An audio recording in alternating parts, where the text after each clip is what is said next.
Welcome everyone to Saturday Evening Chats, episode 139. We have Rob D, the New York Outcast, with us. What's going on? Not much. Surviving. Thanks for the invite. Thanks for joining us, people. Yep. Yep. First in, we had Krabby Turtle, followed by Woods, Kingpin, M. Gabriel, Sam of Anarchy, Artak and Daughters, Tactical Fud, Mike White, and Mr. G Web's out there. So, welcome everyone. In a world of uncertainty and turmoil, one man stands alone, along with his faithful sidekick. A man who entertains and educates the masses weekly, 70% of the time. Born out of the dusty plains of Washington State, now from the coastal forests of Oregon. The man, the myth, the man, G23.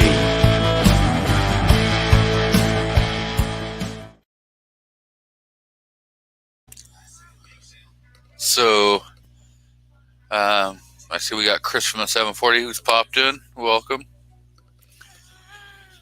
I know I've taken the last couple of weeks off. Just had some family stuff to deal with and wasn't really feeling a whole lot. So I was like, screw it. I'm just going to not do the show. So we have Info Bros and Warsaw Mr. Warsaw Patriot who've jumped in out there. I don't know. I did hear, and then I've been kind of reading. YouTube's thinking about lowering the monetization threshold to 500 subs and I think like 3,000 watch hours. Does that sound interesting to you, Rob? Uh, Not really. It would seem typical that I'm close to 1,000, and now they're just gonna let everybody in. But I'm trying to be a smartass. But no, I honestly I don't know. I think it's probably a good thing. I mean, I don't intend on doing monetization or anything. I really don't do enough of anything anyway. I don't know if there's I don't know, just seems like more regulation or whatever. So, and yeah, I'm not a gleaming star out here, so it's probably not really worth it anyway. But um, sounds interesting. See how that goes. I mean, that just might mean more ads as a whole for everybody. So it might be a shitty thing. It's hard to say because yeah, I don't care for the ads. I don't think anybody really does. So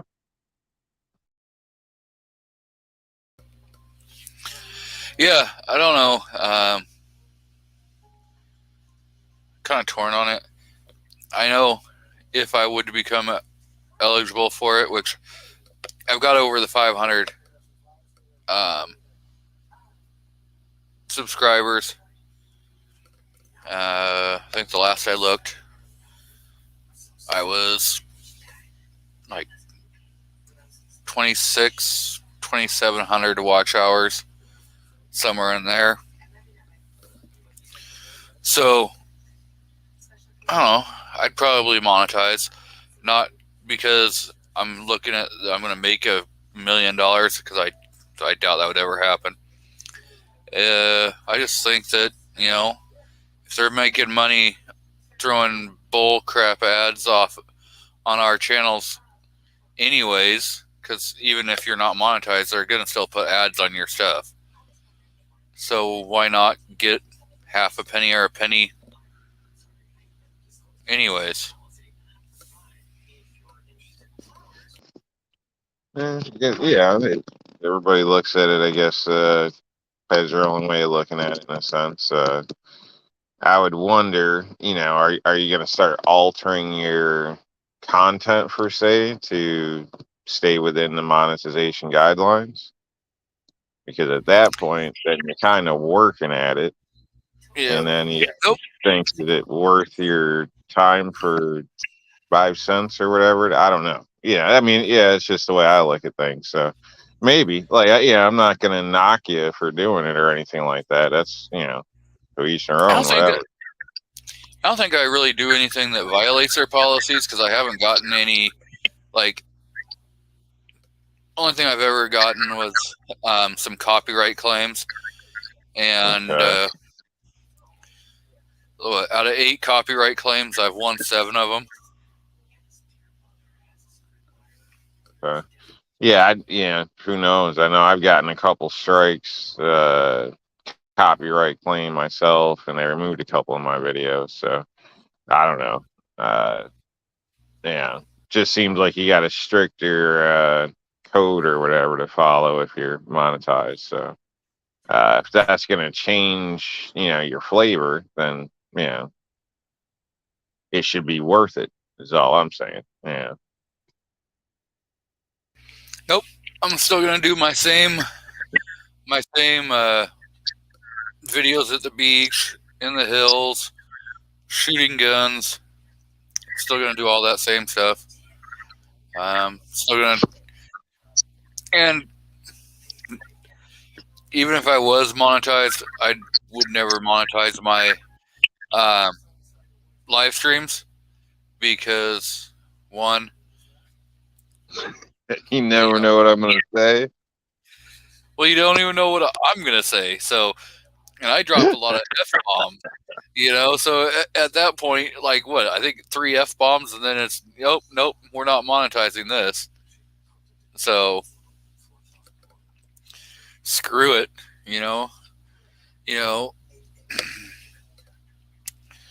I rather have, like, my live streams to be able to be raw and uncut.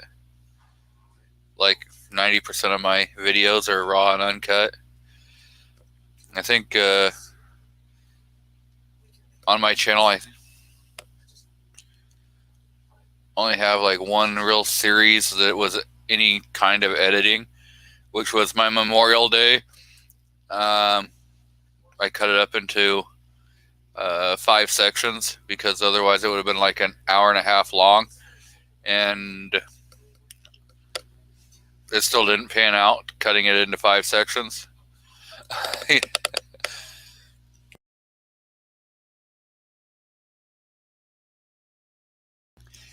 Defense Dad says, I almost made $1 million once. The feds took my printing press.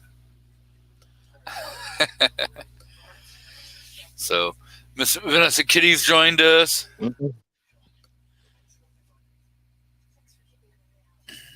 Speaking of Fed, I mean, depending on what's going on there, and I know that there's difference with states and whatnot too, but you start making a little bit on taxes with this. I mean, that's more work too. I mean, it might not seem like it, but going through that is more work. So I don't know. There's a lot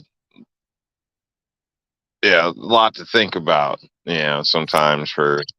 Yeah, there's pros and cons to it. Like a good deal ain't really a good deal in the end. Yeah, but it's who knows how things will play out. So there are pros and cons to it, and your taxes are gonna be jacked up because now you got to start dealing with all that other stuff. But then again, you get to write off your gun purchases. Unlike you don't make many gun purchases, so that's not really a benefit to you. But you could write off all your ammo, or most of your ammo. Yeah, but in a sense, still, it's got to justify. I mean, I don't know. I mean, maybe it's worth it to you. I don't know. I guess it would depend how much you buy, how much you're actually getting back, because write-off doesn't usually mean free. So yeah. Oh no, you're what? On average, it's 30 to 40% you actually get to write off, roughly.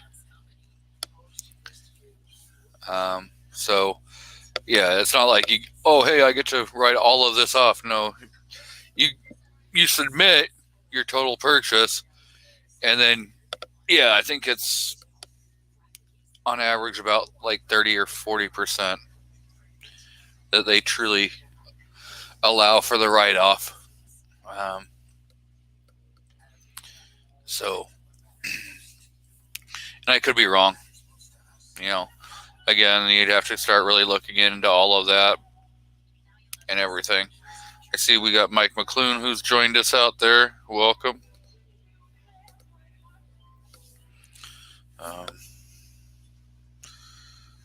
Artak threw out a bunch of alien faces.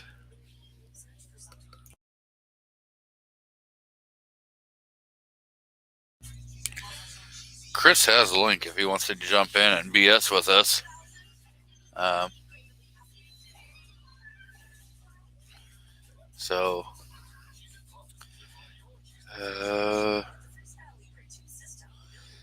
know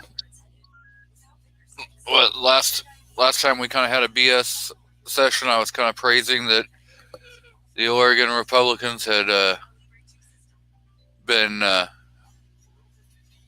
did a walkout and were holding the line of not showing up to work, so they were able to block a bunch of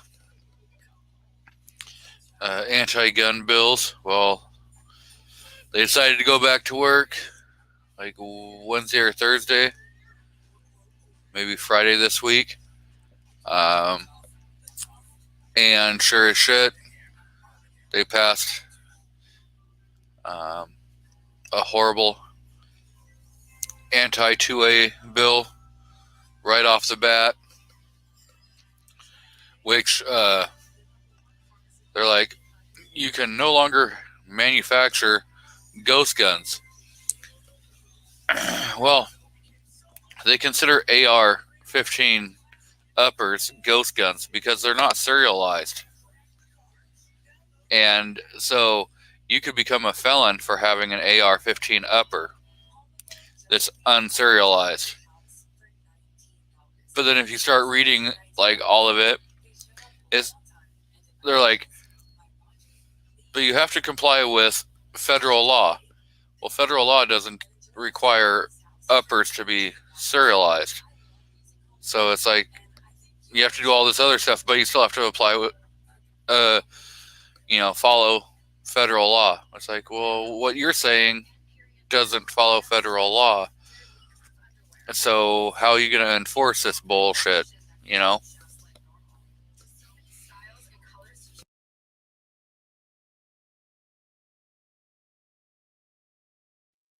Crazy stuff.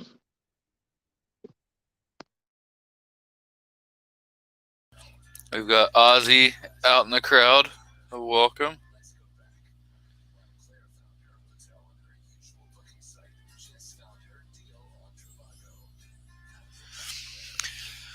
Vanessa says, here you are a felon if you have a threaded pistol barrel. Yep. I know Washington just did that same kind of thing. They grandfathered like the ones that were already owned, but they can't buy any new pistols with threaded barrels or I don't think they can even have any rifles with threaded barrels.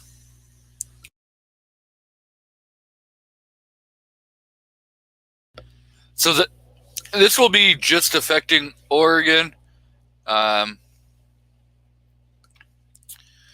think it doesn't go into effect till September of 2024. So by then, there could be court cases already in place to stop it. So hopefully we'll see all of that go into effect. I know Warsaw Patriot had asked a question earlier.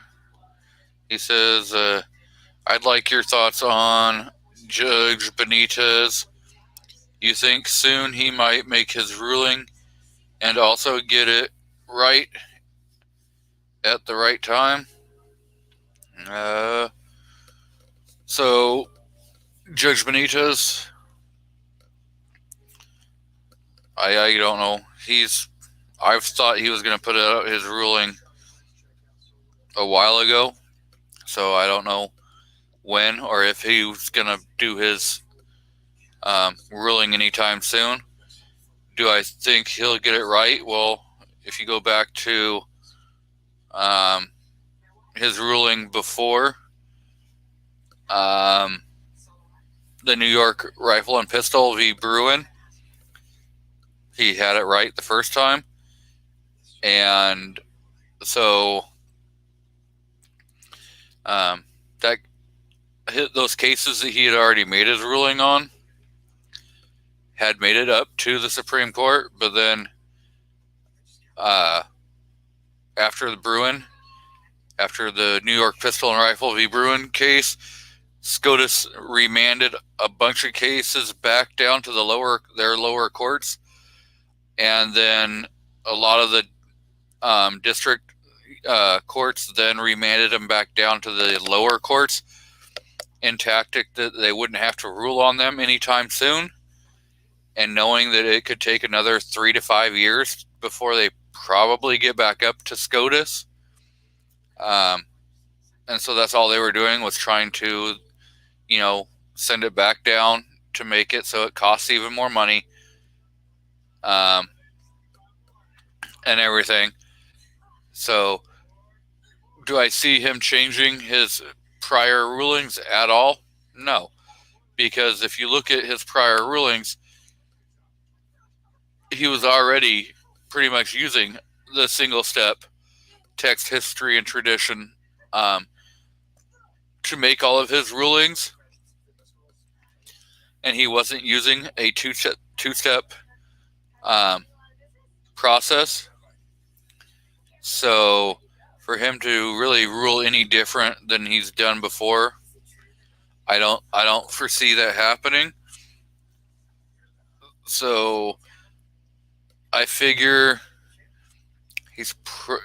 my guess is he's looking at probably doing this sometime end of June, beginning of July, probably right around Independence Day.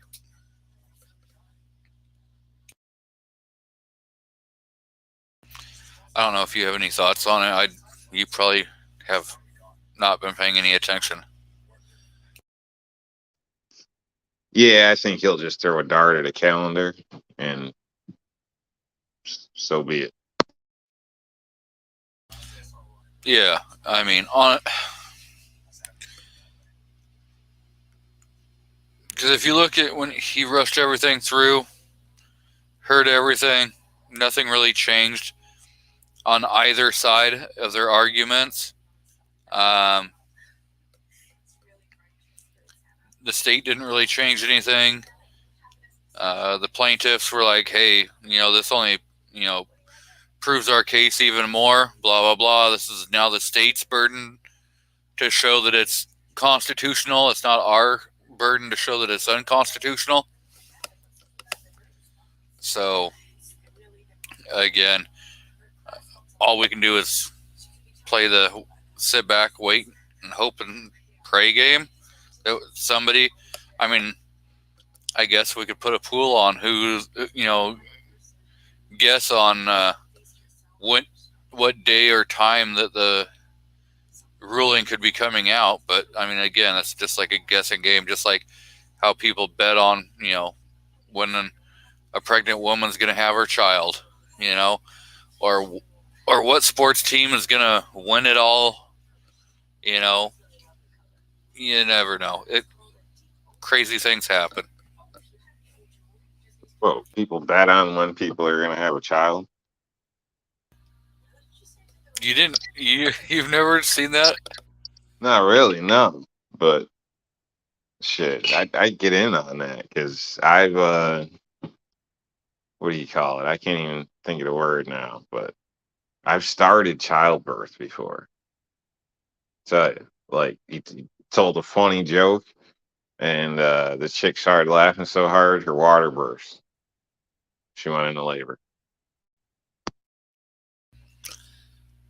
So I think that could be rigged, like you can induce it. There's the word. Yeah, Not physically, but we took the shocks off a friend's car, and then him and his girlfriend, who was pregnant, went driving down some bumpy roads, and that induced her labor. Dude, that sounds like torture. What were you trying to do? Induce the labor or miscarriage? No, it was trying to induce labor. She was like 4 or 5 days past when they said she was going to have it, and so we're like, so what'd hey, you got put in place of the shocks?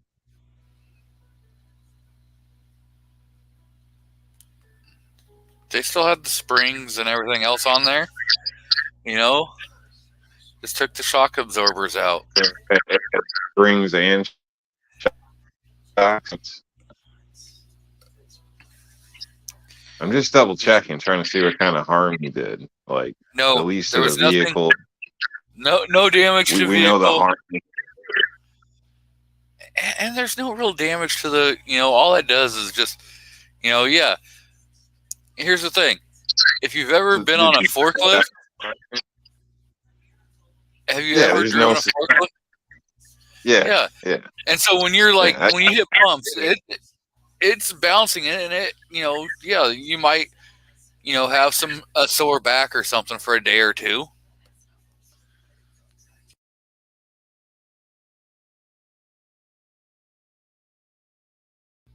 I see we got CNG. So did you see this on the internet or something? I mean, what inspired you to take the time to go out, to pull the shocks off a vehicle, to throw a pregnant lady in it, against her will, probably, and drive back and down the road?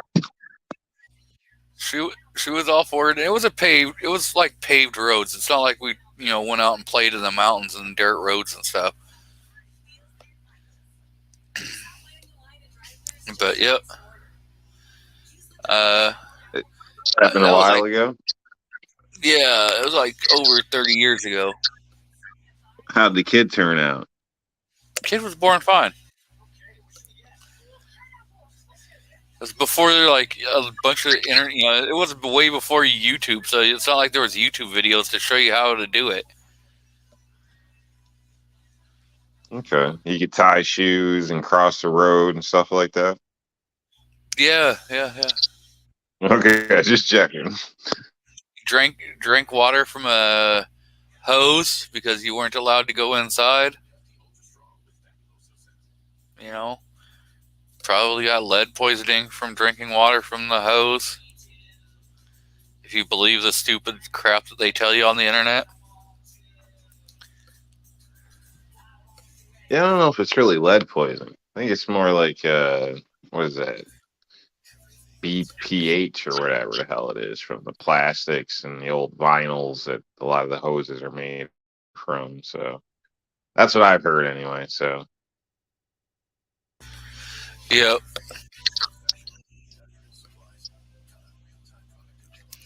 I almost feel sorry for Defense Dad because he's had to work all day by himself. Oh wait, no, I don't. I did that for 7 days a week, 17 hours a day. I was the only employee at a company.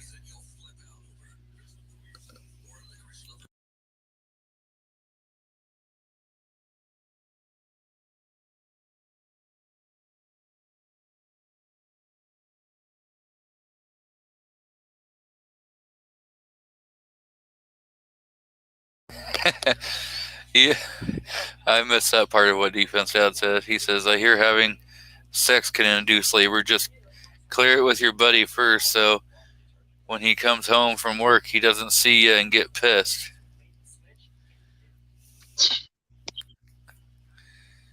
yeah, I don't know about that one.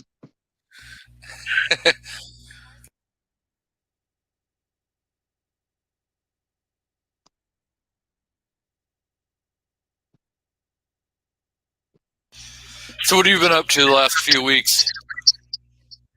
This and that, you know, different stuff.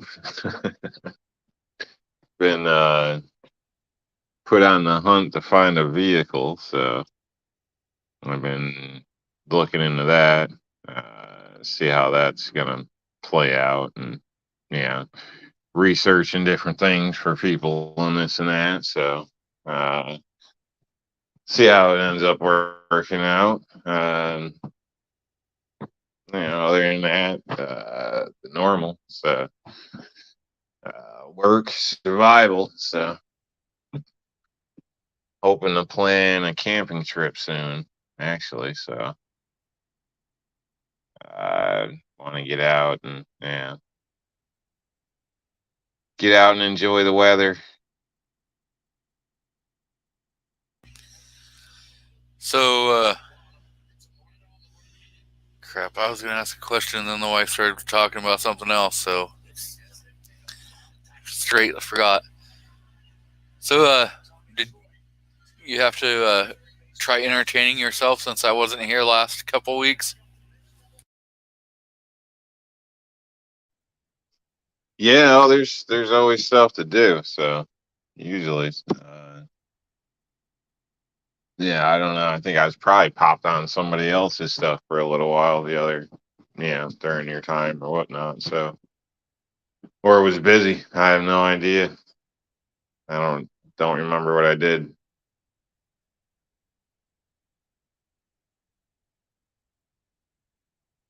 Oh, yeah, that's what I was going to say. So, you're finally deciding to replace that Honda with something a lot better, like a Nissan. That's funny. People got jokes, huh? That's funny.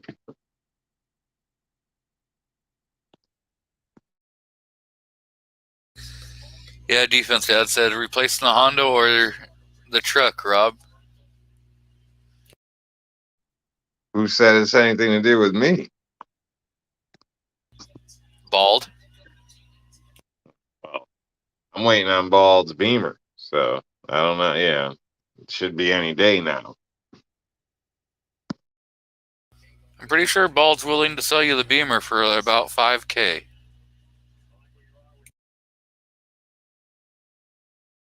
Whoa, we're practically family. This was supposed to be a gift here. That's his family price.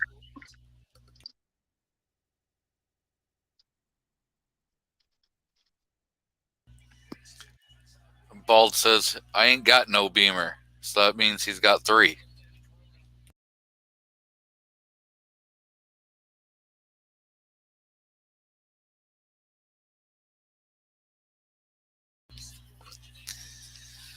Yep. So, crap.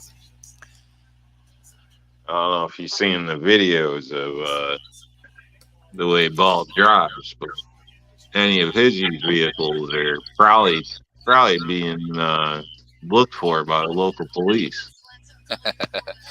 Probably. Throw the link out for either CNT or Bald if they want to jump in. I know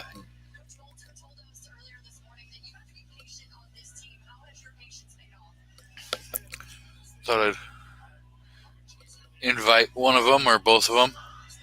Bald's probably, too scared to come on.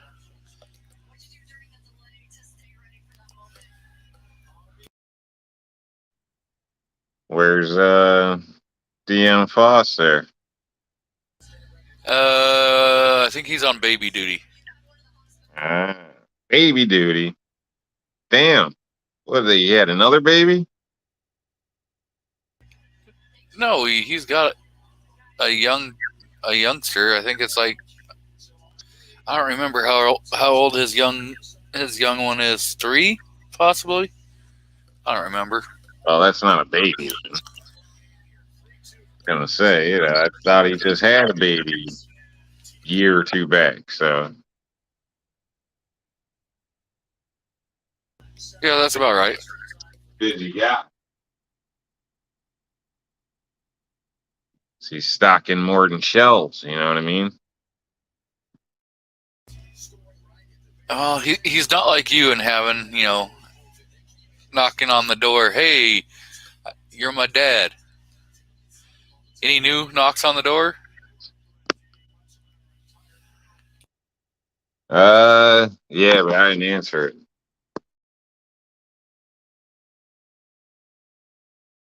Probably the best bet.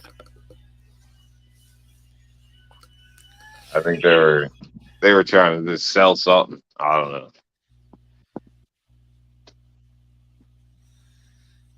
Some people going door to door. And I was like, oh no.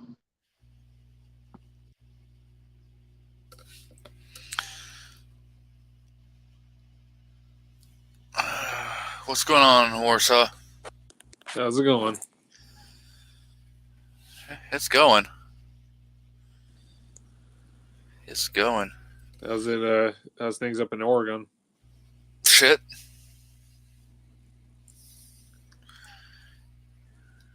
We've got anti-gun bills that have passed, and now are going back into the Senate so they can be finalized and sent back to the governor to sign.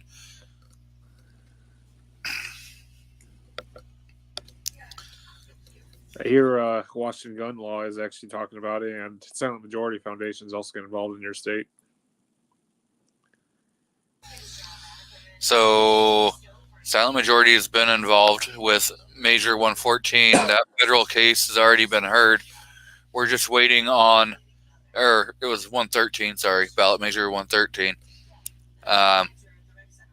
Which that case has already been heard in the federal court. We're just waiting on the judge to finally decide to make her ruling. But it doesn't really matter. I mean, it matters, but it doesn't matter. Because in September, we have the trial over in Harney County that will be happening on a state level. And, well, that judge has already, put a permanent injunction against it until the trial. So, to see that he's going to rule any other way, I really don't foresee it happening. Do you see the Supreme Court getting involved if this doesn't go well for you guys? It'll go very well for us. If the Supreme Court steps in, it'll go very well, and then it will also strike down a bunch of stuff for other states because it will take away the pistol purchasing permit, which is unconstitutional. What state was it? South or North Carolina has a permit that got removed. Yeah, they did that on a state level. They didn't. That wasn't a court didn't rule that had to happen. They knew that once the New York Pistol and Rifle v. Bruin case happened, that if it got challenged, it was going to be struck down, and so they didn't want to face that, so they took it off the books on their own. Mm-hmm. So they know, all of these that put this stuff in know that it's unconstitutional. They're like, okay, well, until the federal government steps in and does something, we don't have to really worry about anything. So other states are going to try putting it in. Look at Washington. Washington put it in.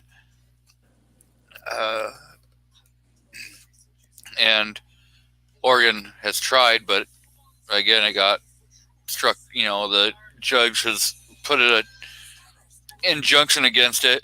And to get an injunction means that more likely than not, you're going to win your case by. What I'm really interested to see is Judge Benitez out of California make his final ruling and judgment on this whole case. Well, this one is the question. I don't think that the pistol permit is in front of him. No, I'm talking as far as the assault weapons ban case. Yeah, the assault weapons ban, the roster, the ammunition purchasing, those are in front of him. And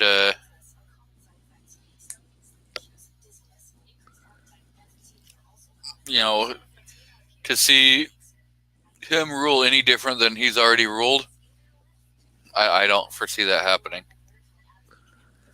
I see them happening. It's just the question is when, and also he has to get it right. That's the two things. He got it right the first time. I know, but I'm saying right at the right time. If Because other states are trying to do the weird measures. Like, look at Michigan. They're pulling out weird stuff going on left and right now. Pennsylvania, too. it doesn't really matter, like if he puts his ruling out, it's going to take another possibly year before it's ever going to get to SCOTUS, because the 9th district is going to drag their heels, and they're going to do everything they can to wait and put this off as long as they can, before it ever gets there. And then by the time, if it even gets up there, you're talking probably late 2024 that they're gonna be able to even hear anything on it. So all I know is Newsom is really scared right now, shitless, and Newsom doesn't give a shit about it, because all he's trying to do is put as much crap against the wall as he can, so that he can then, when it comes election time, because he's already throwing his hat in the ring to run against Biden for presidency. Well, and so also, he wants to say, "Hey, I am the true anti-gun candidate. You know, this guy's over here pretending. Let me show you how it's really fucking done." like him trying to possibly implement the 28th Amendment, which is impossible, by the way, with all the constitutional carry states we have in the backing. Yeah. But what he'll try to do is he'll try to do it by executive order. If he becomes president, you mean? Yeah.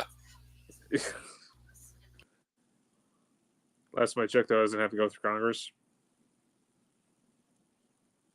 You know, if he were to become president, that's what he would do. He would try to do it as an executive order, which would immediately get tied up in SCOTUS.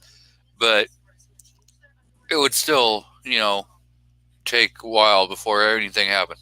I see we've got Smeggy42 that has jumped out in the crowd. And that bearded guy is also out there. And he says late 2025 as a California gun owner, and that's giving them credit.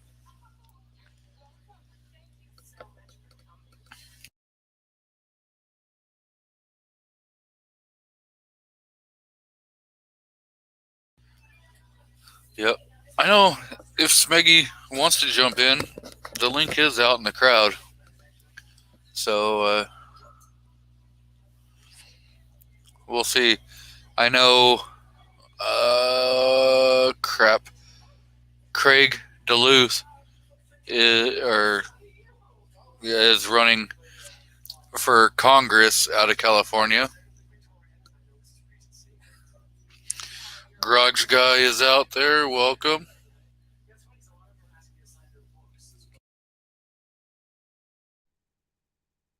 See, if the aliens or robots attacked, we'd all get united behind 2A. What's going on, Smeggy? Oh man, same old, same old. I got a new view now in my nice little sun porch, whatever you call it. Got that big backyard for these doggies. So, you gonna put a screen up there to help keep the bugs out? Yeah, I was looking at that because right now it's just like it's just 2x4s like nailed. There's not like anything there. So I was gonna get screens and windows for all of these because it'd be nice like in the fall to have windows block the wind and be able to use it like a little longer in the year. But I mean, first things first. So I just, this is in Michigan. I just moved back last week. So I still have a shit ton of boxes and stuff to unpack and all that. Try to get settled in. How's the wife doing? All right. Hey, Ziggy. What you digging at? God damn it. He's got new ground to play with. Oh man, these guys, they love this backyard. And like all my neighbors have dogs, and then this neighbor back here has a chicken coop. So they like to go into that back corner and sniff at the fence. Because there's chickens. So that bearded guy says, so Smeggy no longer lives in LA? What the fuck? We lost another good person. Well, it was never LA, it was San Francisco, but that is correct. I no longer live there. Not really much difference between LA and San Francisco. They both allowed you to crap on the street while you're walking down the road. That's true. But yeah, man, I mean, you had mentioned, or someone mentioned earlier that Michigan's doing some shenanigans. So it's like, yeah, I moved back here thinking, hey, I'll get some more of my freedoms. And like a month ago, they passed safe storage laws and I believe red flag laws. So still no assault weapons ban or anything, but I'm sure they would want to.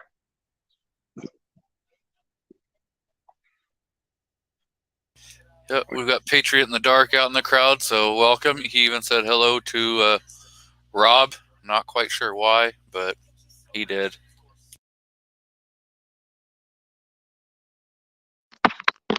What's up, Patriot?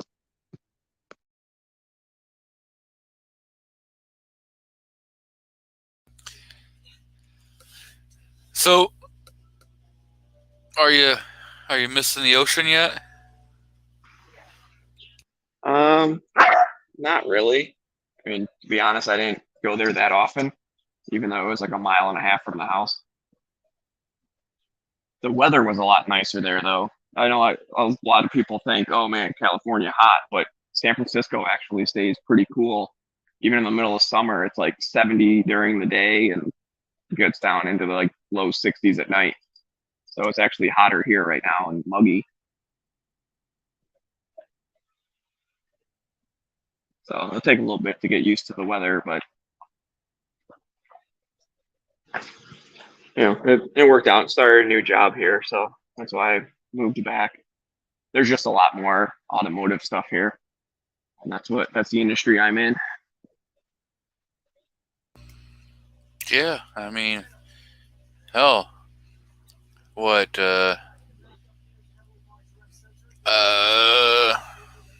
crap. Drawing a blank on that car company that left California. Tesla bailed. Well, yeah, they moved their like engineering office or whatever, like the corporate office. They still have a factory there, and I used to work for them, so that's why I was there. But when Elon decided, hey, 10%, remember that tweet, like we're cutting 10% no matter what, every department, blah blah blah. I got caught up in that, even though everyone I worked with was like, shit, we hate to see you go. You're the only person that knows what the hell's going on around here.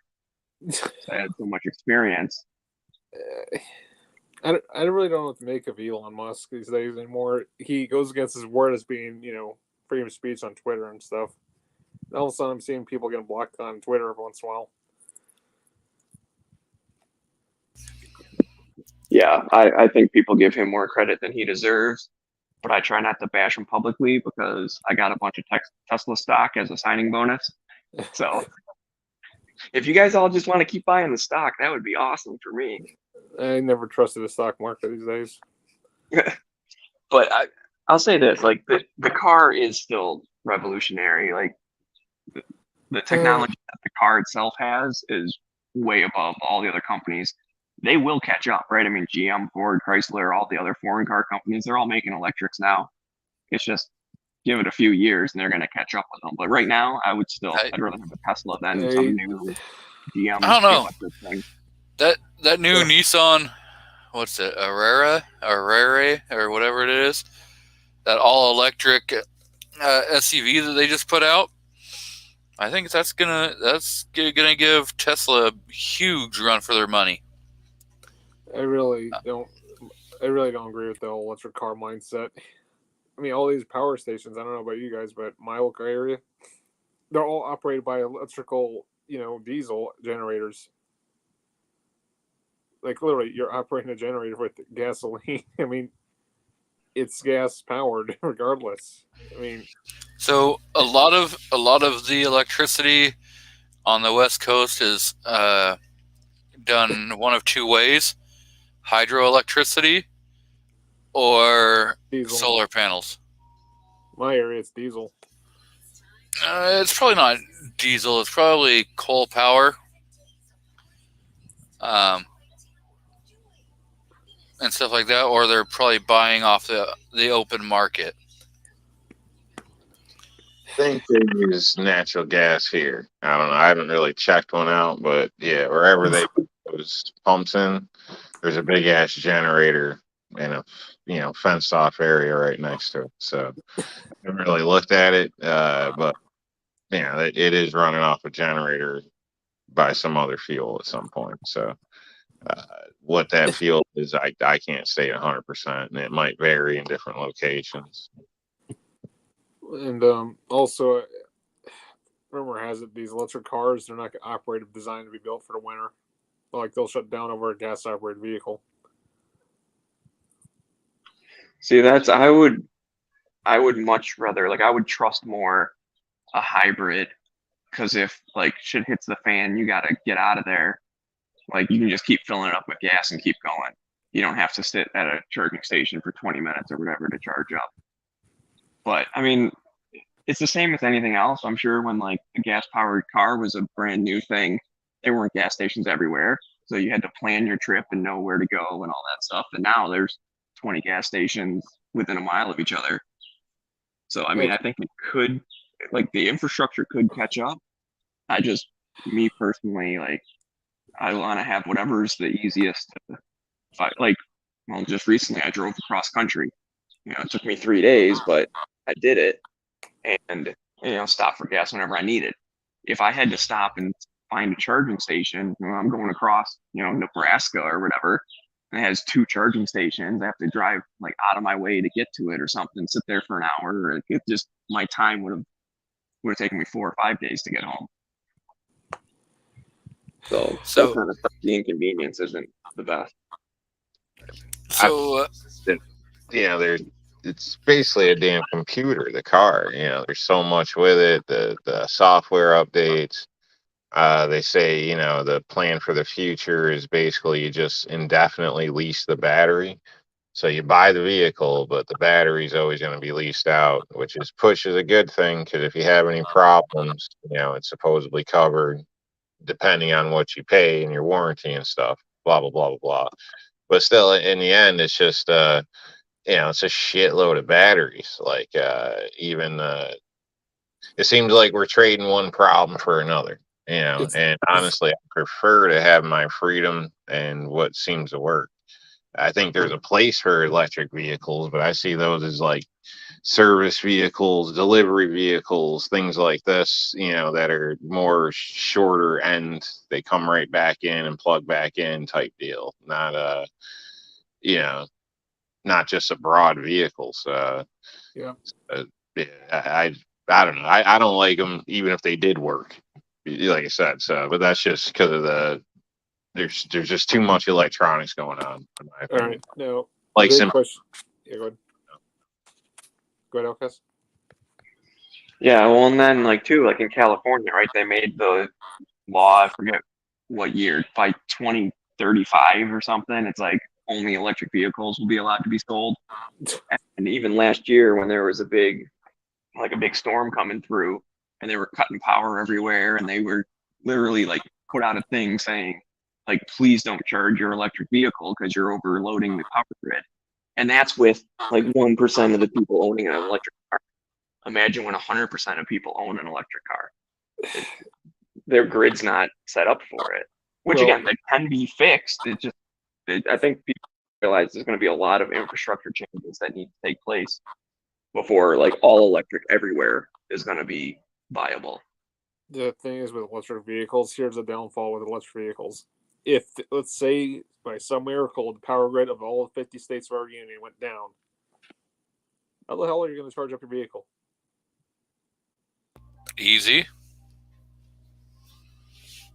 No, seriously, if you're relying on one source so you get your vehicle charged, you can't. You gotta get stick with a gas operated vehicle by then, because that way I'd go to gas Solar station. panels. If you don't have them, Yeah. Well, solar panel, like, if you don't have a home system or something, and even that's probably going to draw quite a bit, and then you're going to be short and other stuff. it's gonna be like what is it? Shit, what was it? Mad Max. It'd be like Mad Max style then, surviving.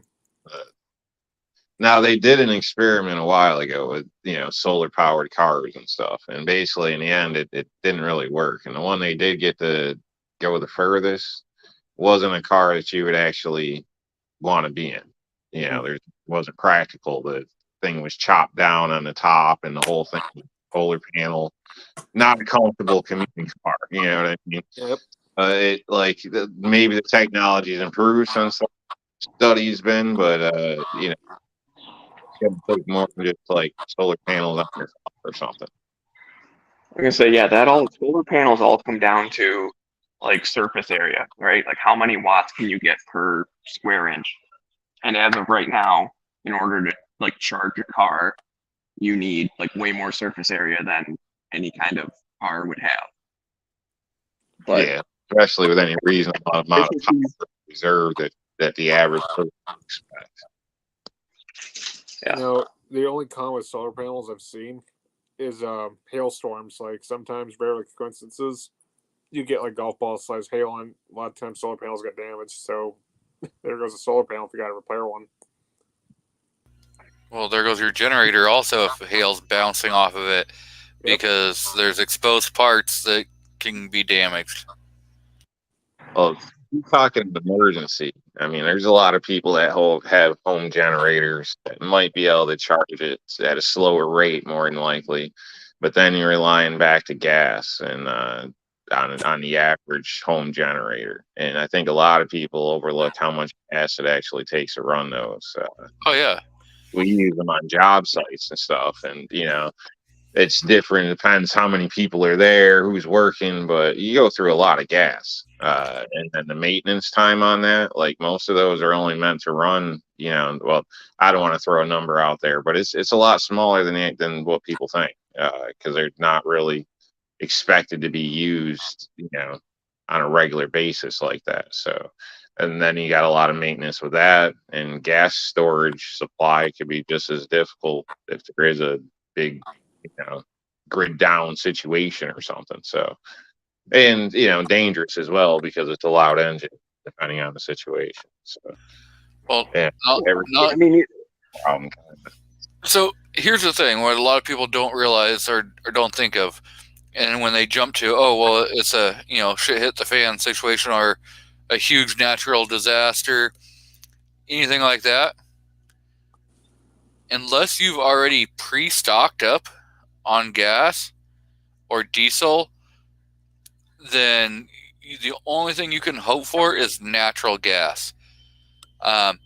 Because if you're trying to think you're going to get gas or diesel from a gas station, guess what? Those all require pumps that pump it out of a tank underground to the pumps. Well, those are all electric operated pumps. Yeah, anybody determined though can come up with a pump system. So I mean, they got little rigs down, hand cranked in a sense. So that's not the worst part. But as soon as you look like you're accomplishing it, your security is gonna, the threat level is gonna go up. So yeah, I mean I do that, but you could get it though. You know what I mean? It's just the risk is probably higher.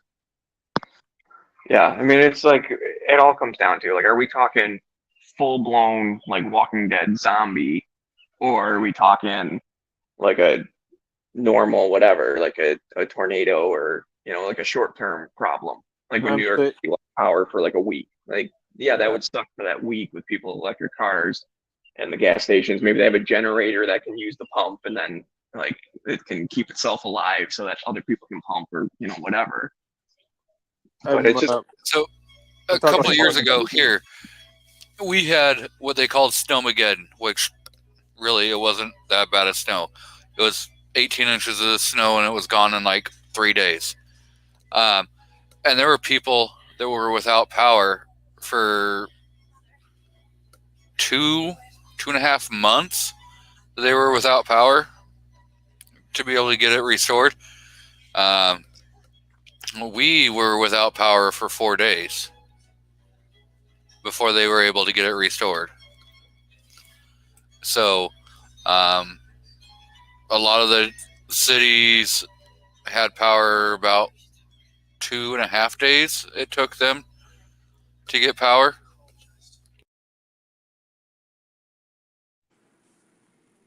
Four days isn't much, in my opinion. Not to sound bad, but that's really not a long time. I think the average person, unless you're medical reasons or something like that, due to machines or dialysis or something, I think you should be able to get through 4 days, without too much of a problem. Maybe uncomfortable, but for the average person. But I don't think that should be crazy. And that's I would guess probably most people in here or listening, there's already kind of like that prepper mindset. And I know I like to talk about it as like zombies just because it's entertaining. But the reality is, like, if my house is stocked up for zombies, then I certainly can withstand a couple days without power. So that just comes down to everything. Like, if you have to, like, you just stay at home, and then it doesn't matter if your car works or not, gas or electric or anything else. If you have enough food and water and all that stuff to last, then that's what you do. And then hopefully it comes back, Well, the question is when, and it might not go to 4 days or sooner. It might be months to a year, maybe even more than that. People like to think that will probably then last you get out and you go somewhere that does have power. well, maybe Family it won't. structure, you can go there, or you can go to a different town, or whatever. I mean, people don't realize how, what's the word, vulnerable our power grid is actually. Oh, a lot of us know how vulnerable it is. I mean, there lots and lots of people have talked about, and it's been on news reports, over many a years. I mean, what was it? Like NBC or CBS did a news story that ran on TV that was, pretty much told people how vulnerable it was and how easy it would be to, take out the power grid. And we lost Smeggy. But I know Patriot was talking about earlier that he was looking for one of the old-fashioned push mowers that had the barrel. A lot of kids hated those. I loved them.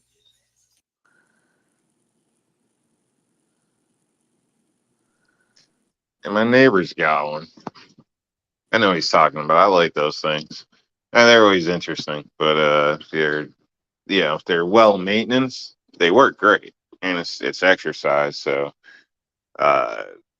it's I don't see why more people wouldn't use them, especially some of these duplexes where everybody's got a little backyard that's like 16 by 16, surrounded by fences on both sides and all this crap. It just seems to make sense. Or most people got kids, send your damn kids out with it. It's not an engine, so that's not an issue, and you're far away from the blade. So but personally, I like them. I wanted to add one to my collection. So I even asked the neighbor about the one that was over there, but it didn't sound like he was willing to let it go. Although nobody uses it, and it just sits there out in the weather. So, American Lawn Mower Company has one for sale. It's got a 16-inch blade on it. Do they still use those? Yes, they still use these. I used to remember those back then. And it is $180. What's up, man?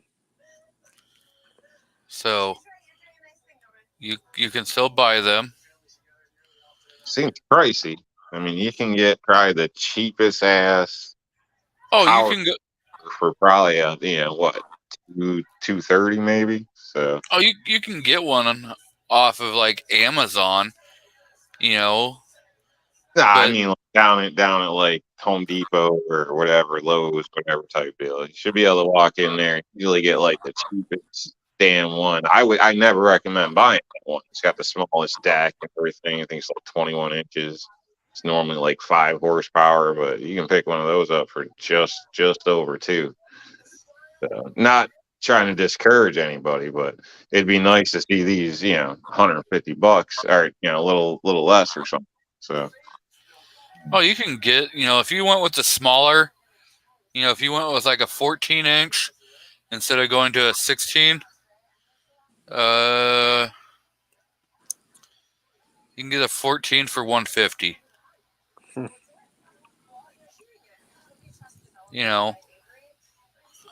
But yeah, I mean, of course, there's different brands. I mean, you can go.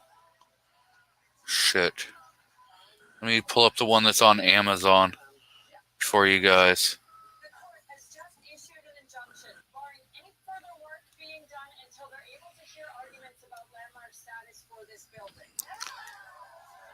It's so you can get it on Amazon, a 14-inch for $69, $68.39.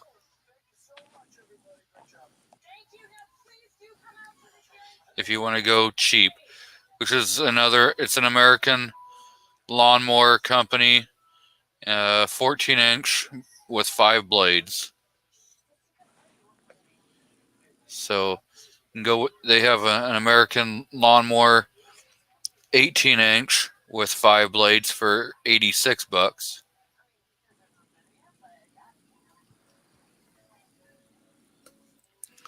So they're out there. It's just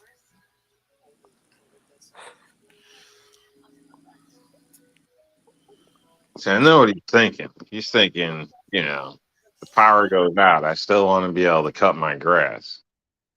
But just know, it's going to make you a target, bro.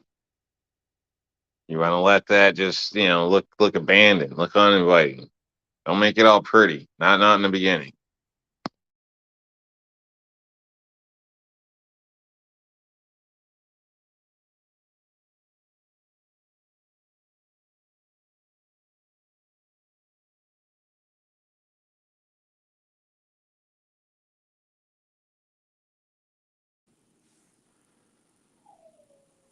And I killed the show. so. Patriot says, "Damn cheap, Rob. It's American quality. You're paying for. Tell him to get off some of that cash."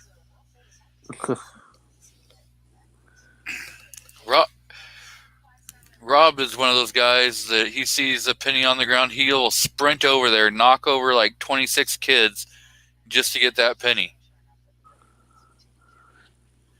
And the kids weren't even going for the penny. He's just knocking them over because, they're within like 30 feet of the penny.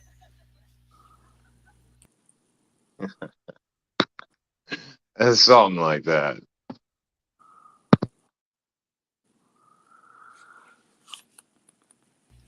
I mean, we know that 99.9% of people like will see a penny on the ground and just be like, whatever, and they walk past it. Not Rob. He's like, doing a baseball slide, trying to pick it up, pop on his feet, run away, thinking somebody's going to try chasing him down. Man, they all add up. Don't be mad because I saw it first.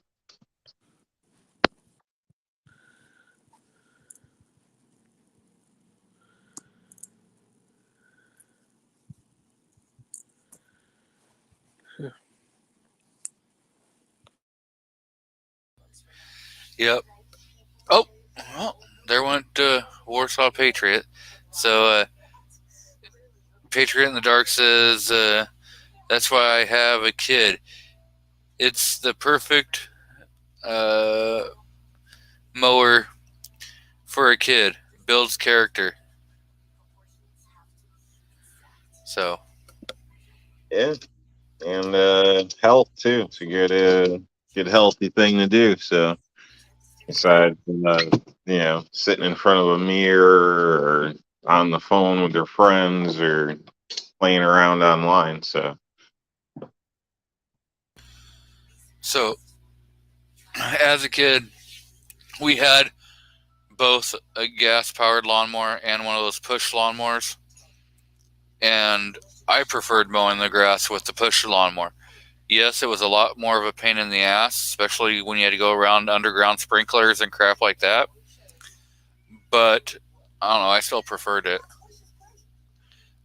If I had to mow the yard, I was grabbing the push mower. I wasn't grabbing the gas-powered mower. And I mowed other people's yards using that and made some pretty good money doing that. So, the only thing I had was my time invested and, making sure to sharpen the blades and oil it a little bit. And that wasn't that, you didn't have to spend a whole lot of money. So 99% of the money that I made mowing yards was all profit. Never had to really worry about, oh, okay, well, if I get $10 for mowing this yard, I got to go and spend $3 of that getting more gas. So now I only made like $7, but then I got to think about the oil, the filters, and everything to keep all that lawnmower running. So now you're probably talking, I'm probably putting $7 of that $10. I only made $3. With that push mower, at max, I'm probably spending $3 to keep it maintained. And so I'm keeping, anywhere from $7 to $9 of it in my own pocket. That's being a cheap bastard.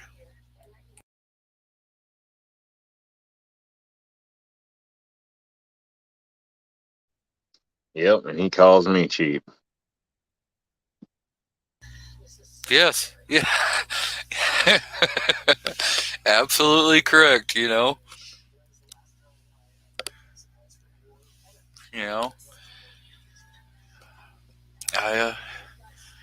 I am a cheap bastard, and I know it. My wife will tell you I'm a super cheap bastard. But when I do, I'll go out and spend money also, So if there's a reason to spend the money, I'll spend it. Not a whole lot of, just because I want to. There has to be some kind of a reason I'm going to do it,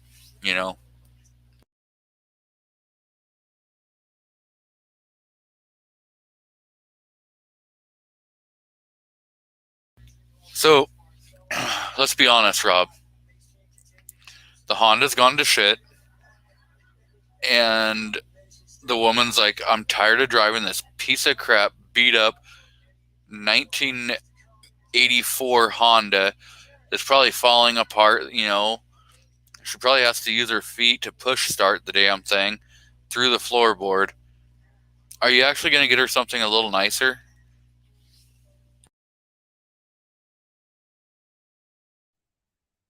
Wow. Wow. I don't know what to say to that.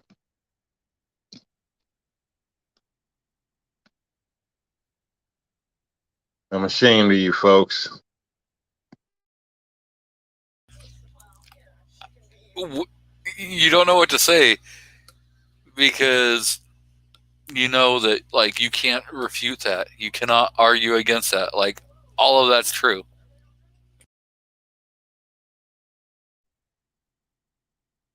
No, that's not the case.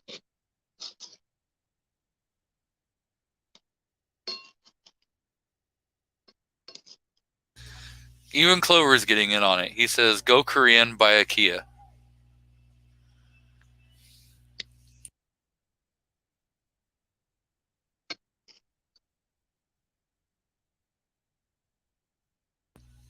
So this is a typical Saturday evening chat where it ends up we just talk crap to Rob.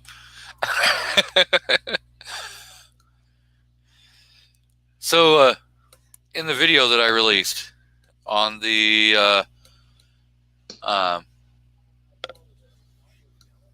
unboxing, what'd you think of that AK? I'm not sure if I had seen that video. Did I leave a comment? Probably not.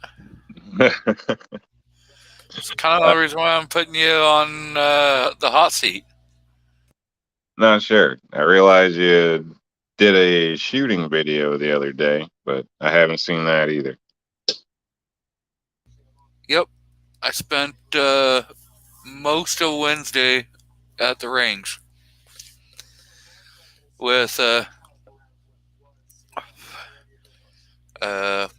Taco Syndicate, who was a fellow Oregonian, and yeah, had fun. So I see we got Judy and Spirit out in the crowd. Good to see you come in.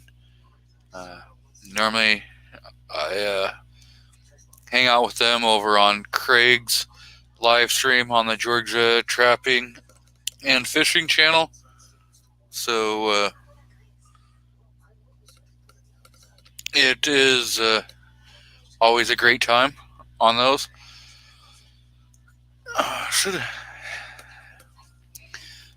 have Clover come on if he's free, and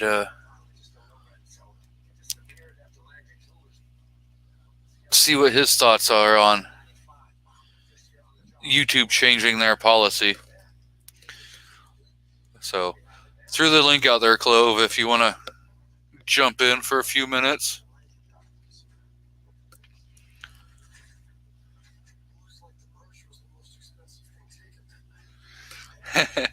The bearded guy says, but Ford or Chevy, do not buy Fiat, I mean Chrysler.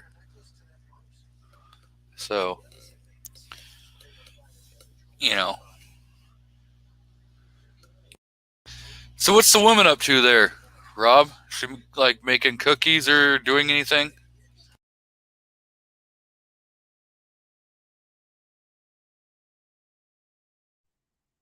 Yeah, she's not home at the moment. So she's out looking for a new car.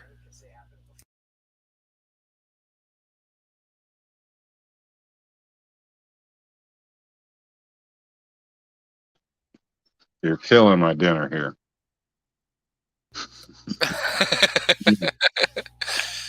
Oh. She definitely wouldn't be going to look for a car.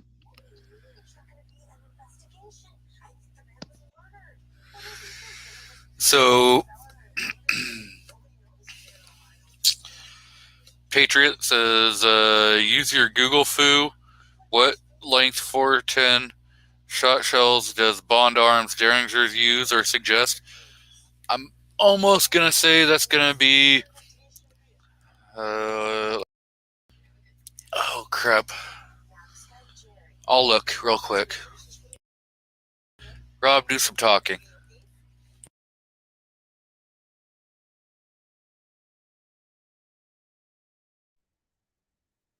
Currently chewing on some pork tenderloin, seasoned quite well. Some kind of rosemary and something.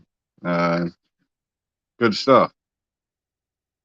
If you close your eyes and imagine, you can probably get a little bit of the flavor. I'll give you a second to do so.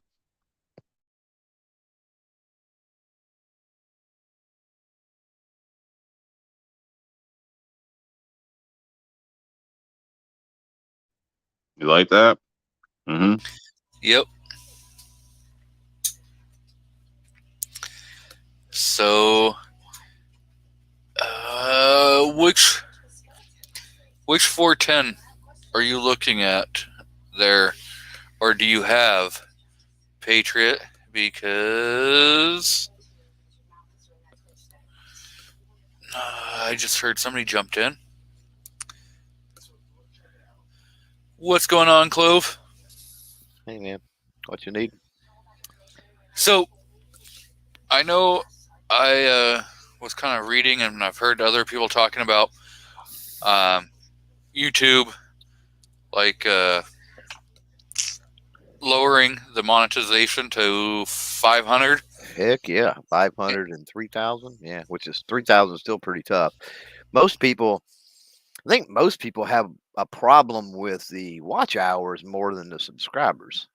That's a lot more difficult to come by. That definitely has to do with keeping audience, attention and retention and that sort of thing. Subscribers you can get those through shorts, right? You can get those through a semi-viral video, a lot of different ways. You can get those subs pretty quick, but yeah, watch hours, whole different story. And especially with if you're doing long form, unfortunately, because the vast majority of people on YouTube, 4 minutes maybe is like, I'm talking about a 4 minute video, right? Like, it's tough. It's going to be, tough to get beyond that.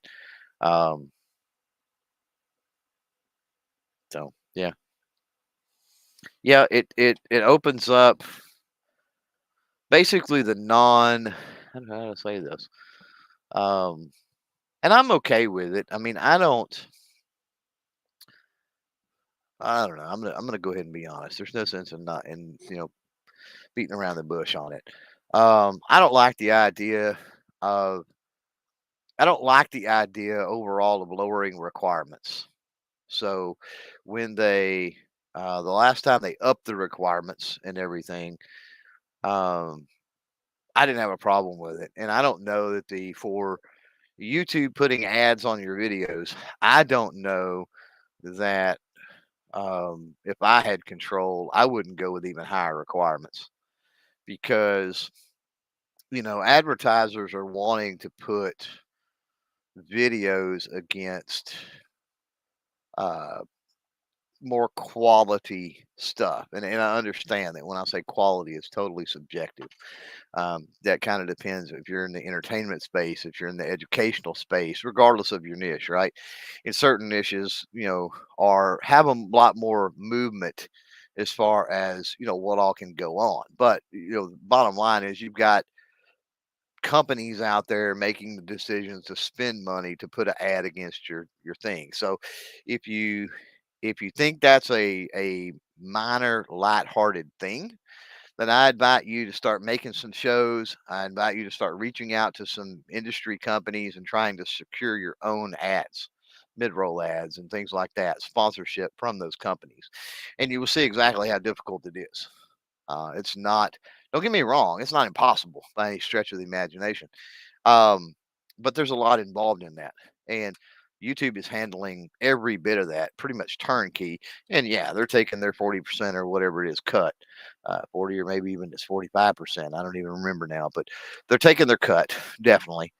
But they're putting in a lot of work, a lot of effort um, into it, and obviously they're leveraging, one of the, if not the top advertising marketing spaces in Google AdSense, they're able to leverage that obviously to their advantage. But you're getting access to all of that. So now that being said, what they've opened up with the 500 3,000 is the fan funding side of things, basically.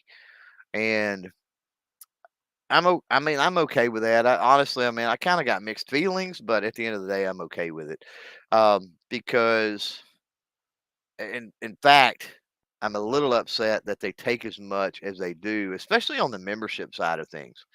You know, um, it's not that difficult, and it's not nearly as involved for them as the securing advertising side of things is, right? For them to implement a way for somebody to click a button, pay you $1 a month, right? Or donate or support you with whatever, $1 a month or $5 a month or whatever you set up, right? Because that particular viewer wants to do that and wants to support you. Um, and then also you've got you as the creator that you have to put that out there that you're doing it. You have to turn those features on. You have to monitor that. You have to, and you don't have to, but every creator that you talk to that has Patreon or has the YouTube memberships or whatever, there's a certain amount of, even though most of the people that support don't require anything. They're like, hey, we don't need you to do anything extra. We support you because we want to support you. Most creators understand that, but at the same time, and we understand that because we support other people, and I'm the same way. Like the folks that I'm a channel member or a Patreon or whatever, like I could care less if they put out extra content or do extra things. I honestly could care less. At the same time, as a creator, I still feel obligated to do special things, right? So, what I'm saying is, I like that they lowered or I'm okay with the fact that they lowered the barrier. Um, but I'm still a little upset at the percentages they take, considering that's a very minor thing for them to monitor, for them to handle, for them to facilitate. And yet they take nearly as much as the advertising side, give or take 15-ish% or so, right? Um, and I don't like that. But I think it's a move in the right direction. I think that one of the reasons that they've done that um, is, and I had the privilege of last week being able to, was it last week? Yeah, being able to sit in on a YouTube event, which I can't talk about many of the specifics with that, but generally speaking, I can talk about. And one of the things toward the end of all of that they really got into was them working on the shorts and how shorts were working on the platform, and they don't have shorts yet to the point um, that they want shorts to be. They're still working out kinks. They're trying to figure out the best move, for the platform in relation to the shorts. And this is not coming from them. This is just what I think after hearing that, and then also seeing the lowered monetization requirements, is that I'm not real sure that it wasn't done to maybe help some of the shorts channels a little more, because that also not only did it lower the subscriber count and the watch hours, but it also lowered the views or whatever on the short side of things as well. Because they've got a lot of creators that are really leaning into the shorts and doing really good at it. But yet they're not able to leverage any of the monetization tools. So, in essence, you get, like I said, access to all the fan funding side, super chat, super thanks, channel memberships, uh, merchandise shelving, you know, basically everything but ads, pretty much. So I don't know where you sit in all of that. How close are you? Are you already? I haven't even I'm looked on the YouTube side to see if there's a. I'm Yeah. 545 subs, and Okay. I have 2,700 watch Whoa, hours. you're close then. You need to start Yeah, cranking some produced stuff, bro, 4 or 5 minute videos. Yep, I've got some more. Wednesday, like I said, I was out at the range with my buddy Taco, which I got to meet him for the first time in person. hmm I've hung out with him many a times over on CNT Designs and other channel creators, and talked with him. And we both have been in our Oregon people, and we finally were able to get together and hang out at the range and do some shooting. So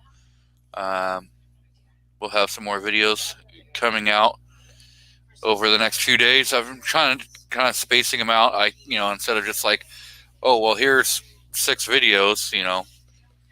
At least give them a couple days in between each video. Yeah, going daily. You don't got to do that. And the reason I say you don't have to do that, I mean you can, and there are channels that go daily. I often think everything is a curve, right? You got to look at everything as a bell curve, and at some point you kind of max out, and it's like, what are the gains compared to the time and the effort and everything else you're putting in? You know what I mean? And I've kind of learned along the way that sometimes that time and effort you put in is not worth the slight gains you get at some point. And going daily is, for me anyway, is one of those things. So um, I need to, what I do is I try to go 2 a week. And my advice to most people is every other day. And there's there's odd number of days in the week, so that's tough to pull off. You know what I mean? But every other day, roughly, is, well, probably the fastest that you want to go. If you want to go daily, go every other day with the longer form. Um, and I say, let me back up I'm going to say produced. When I say produced, what I mean is maybe a 8 to 10 minute video, like certainly not an hour long live stream or anything crazy like that, right?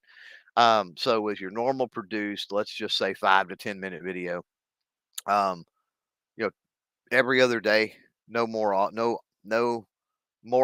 than every other day, and then fill in the gaps with lives and shorts.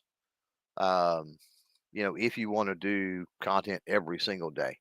Um, the problem that you run into, and this can be problematic both ways, the problem that you can run into doing shorts too much, and especially if you get good at doing shorts, is you can build a shorts audience that will not watch the rest of your stuff.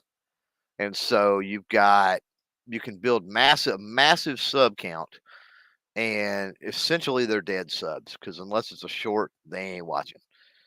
Now you can do the same thing with live streams, where you've got, because it's a totally different demographic of people that, and thankfully there's a lot out in the chat I see out there. I'm not going to name any names, but Woods and Vanessa and Patriot and Mike and, good Lord, several, right? That I know, that bearded guy, that they're regulars in a lot of live streams, but they also watch the normal produced content as well. And that's awesome. I'm not talking about those guys. But there are folks that they just show up in the lives because they want to see their comment. They want to get their comment addressed to.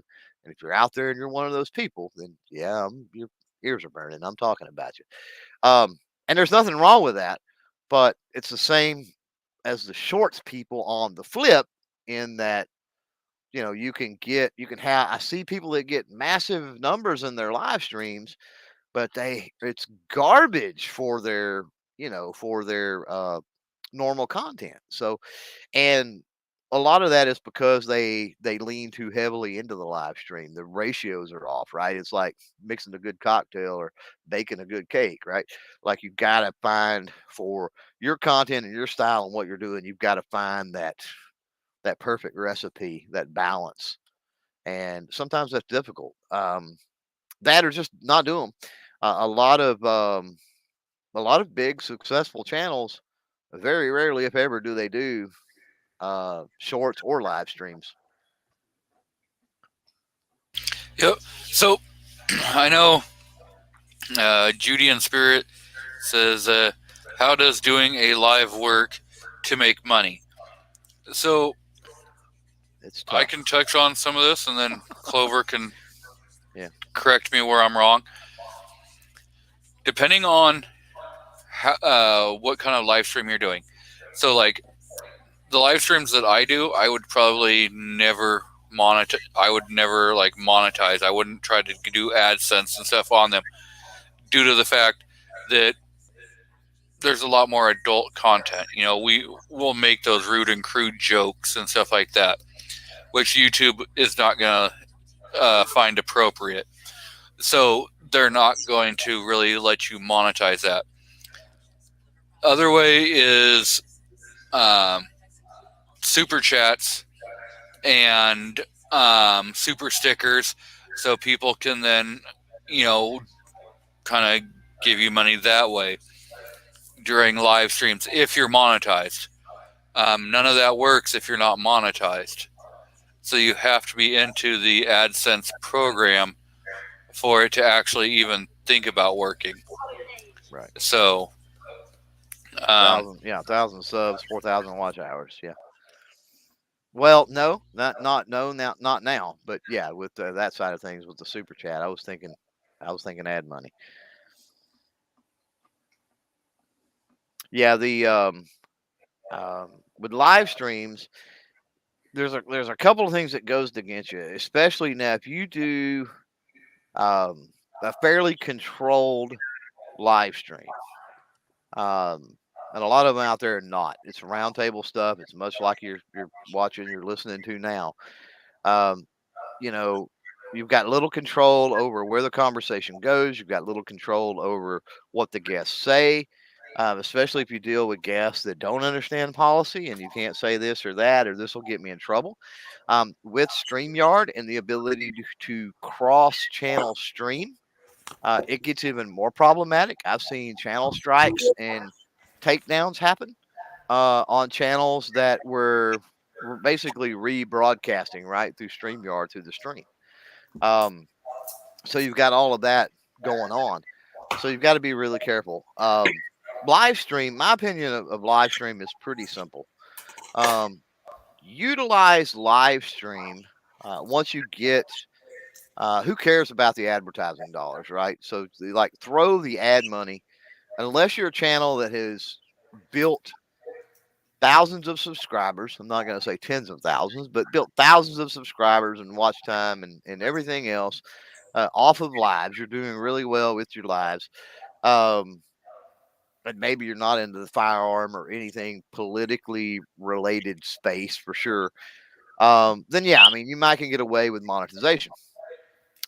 If that's not the case, don't even worry about it. Like turn monetization off from the start. Don't even like turn it on when you schedule your live stream.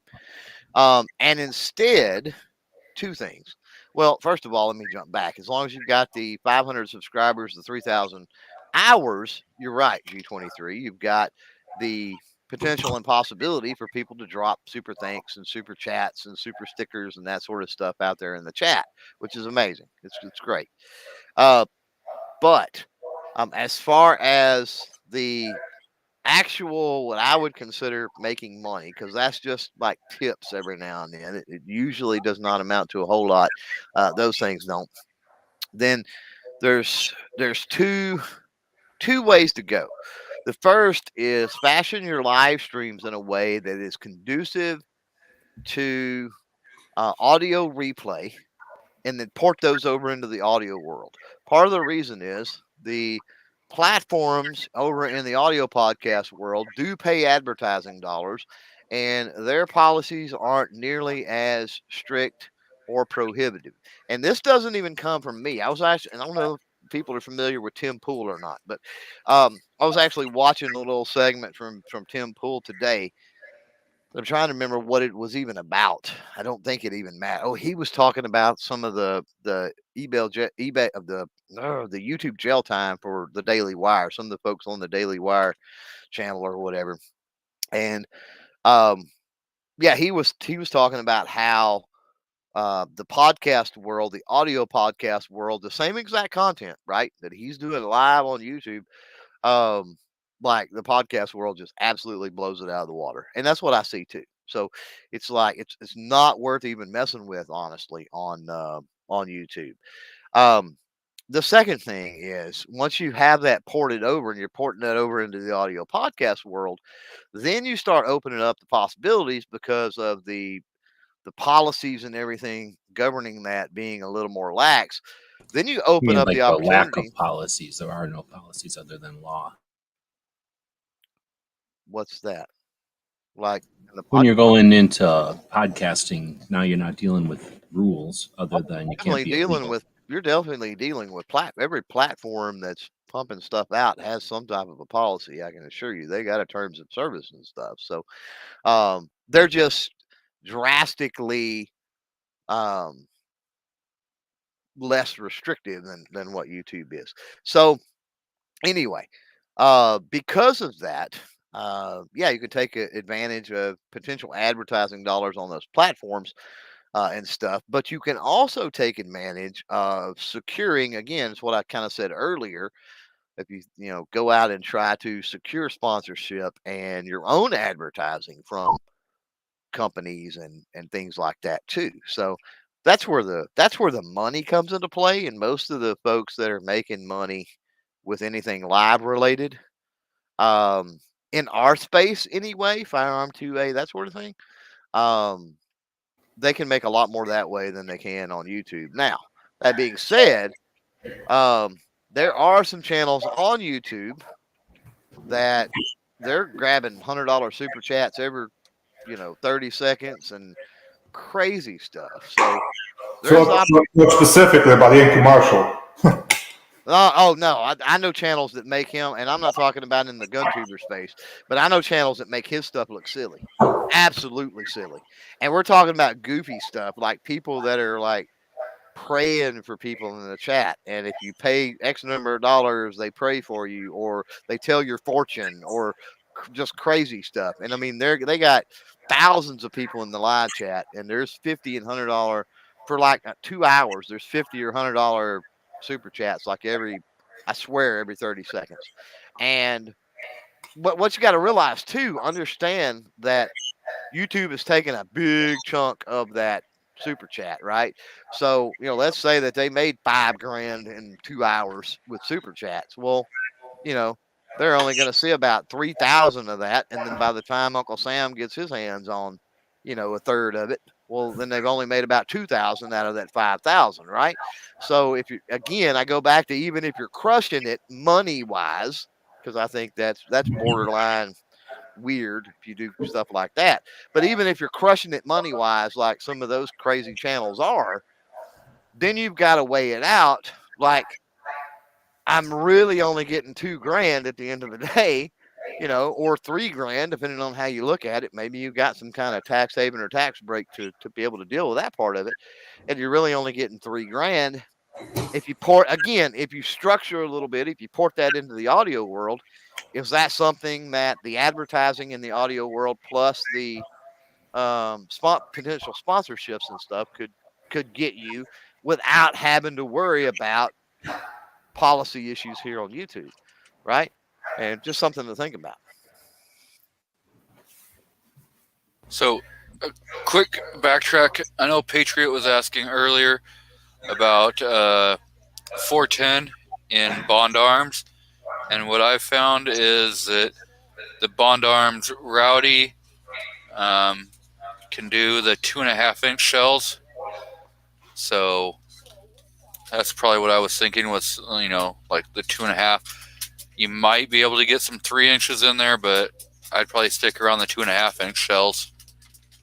You have any thoughts on that, Clover? Or G-Webs? I haven't played around with many of the Bond Arms, so I'm not that familiar when it comes down to what size shells and that sort of stuff. Well, if it's built for 2.5 inch, then you're not going to be able to stick a 3 inch in there. It's just that doesn't work like that. Yeah, I think they were. Well, this one says more of the self-defense. So, and he had thrown out that he had. I bought the 3-inch and the 3.5 inch, and the 2.5 inch. So, yeah, you're probably gonna have to stick to like the 2.5 inch on some of those. I mean, 410 self-defense, they're pretty stout loads, and shooting them out of the Derringer, that's that's gonna be a freaking handful, and you're not gonna aim. So you probably want like Yeah. what they call what's that round? It's got like 3 flat disc in it, and The then PDX-1 has the Yeah, disc yeah, with exactly. the buckshot or whatever. Yeah. yeah, you want to shoot probably that because you ain't gonna be able to aim. So you want something that will do quite a bit of damage at like a bigger area. Because with that you just pretty much get off me gun. So that's like, oh Yeah. shit, whatever happened, you just pull it out and shoot. So that's probably what I would do. As a matter of fact, that's what I have in my Governor. My Smith and Wesson Governor is loaded. The first one is just a birdshot, and then I got 3 of these PDX in there, and after that I got 2 445 long Colt. First Now, one's kind of get off me, but I don't want to kill you, and it keeps coming, you know. Now let me ask you on the PDX-1, have you played around with those much? And the reason I ask is that I have found that, and I'm here in Texas, the odds of me, first of all, I don't have a judge or a governor or anything like that. I've just shot them playing around with them. But if somebody was to use that here in Texas, the odds are they'd probably be okay for the most part because it doesn't get terribly cold, and usually people aren't wearing real thick clothing or anything like that. But penetration, especially with those discs, it's fairly poor from what I've seen. Yeah, you probably got a point. I never really tried it. I shot a couple of shots just to see what's what, and that's about it. I mean, I don't know. I don't really go anywhere outside, and like I'm not in the city. You know what I'm saying? So, you know, and it doesn't get that cold in here that people are layering up like crazy. Right. So I don't know. I mean, I personally would not carry Derringer. I mean, there's plenty other options with a better better penetration and everything. Hell, I'd say 380 with the right ammo will probably be better than a Derringer. Yeah. You can actually aim. And throw some 45 Colt in there, you know. Well, that's another thing. You can do that. You can stick a 45 Colt in there. Or just put a slug, 410 slug. That's true. Yeah. Yeah. But either way, you know, you limit it down to 2 shots, so you better make them count.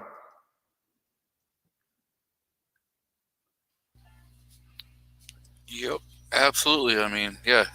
If you got the Derringer or Bond Arms, you know, any of those little tiny 1-2 shot firearms, that's all you got, you know, and so that's definitely you're gonna have to be making sure that that's, you know, you're not gonna be able to go, okay, well, I can worry about shot placement, you know, and because more likely than not, you're gonna be using that almost chest to chest. I mean, I couldn't see that you're gonna be trying to shoot that out at 5-6 yards, you know. Now, Ozzy out there, he's saying that the PDX-1 accuracy is poor. He uses triple aught or 45 Colt, and I'm assuming he's meaning in the 410 because I've ran and I got a ton of it PDX-1 in 380 for some number of years now, and I don't have any accuracy, expansion, penetration issues with that. I'm totally competent with that. Again, in 380, I can't speak to the other stuff except for what little I've played with the 410 stuff I've got, and it seems to me if somebody was wearing heavy coats or something like that, the discs, and the problem with those discs in there, I like the idea. It's cool. It's definitely a great get off me round, if nothing else, right? Like pretty much anything would be. But those little discs, kind of depending on how they hit, you know what I mean? Like if they hit on an edge, probably would do a little better than the ones that hit flat. And so if you shoot at anything moderately heavy, throw up some heavy clothing or old coats from the Goodwill or whatever it might be, you kind of notice that, like some spots things kind of go through a little better and other ones not so much. So, but it's, at the end of the day, I'd rather you have that than nothing. Yeah, I'd rather you have that than nothing. But kind of like Bald down there said, I mean, is it optimal? Like, probably not.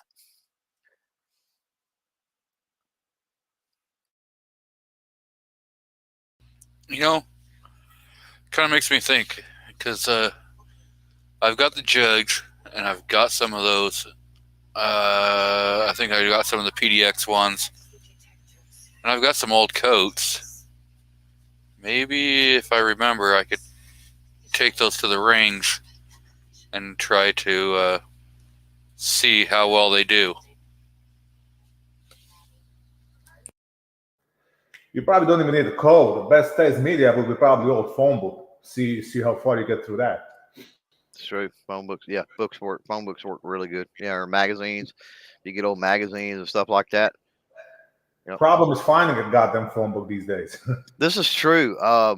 But I'm lucky that the whoever it is that took on it, I don't even know now, took over, but they have stacks of them that, especially certain times of the year as they do the new versions and send them out or whatever, they'll have stacks of them. They'll gladly give away because they're just going to toss them if they don't.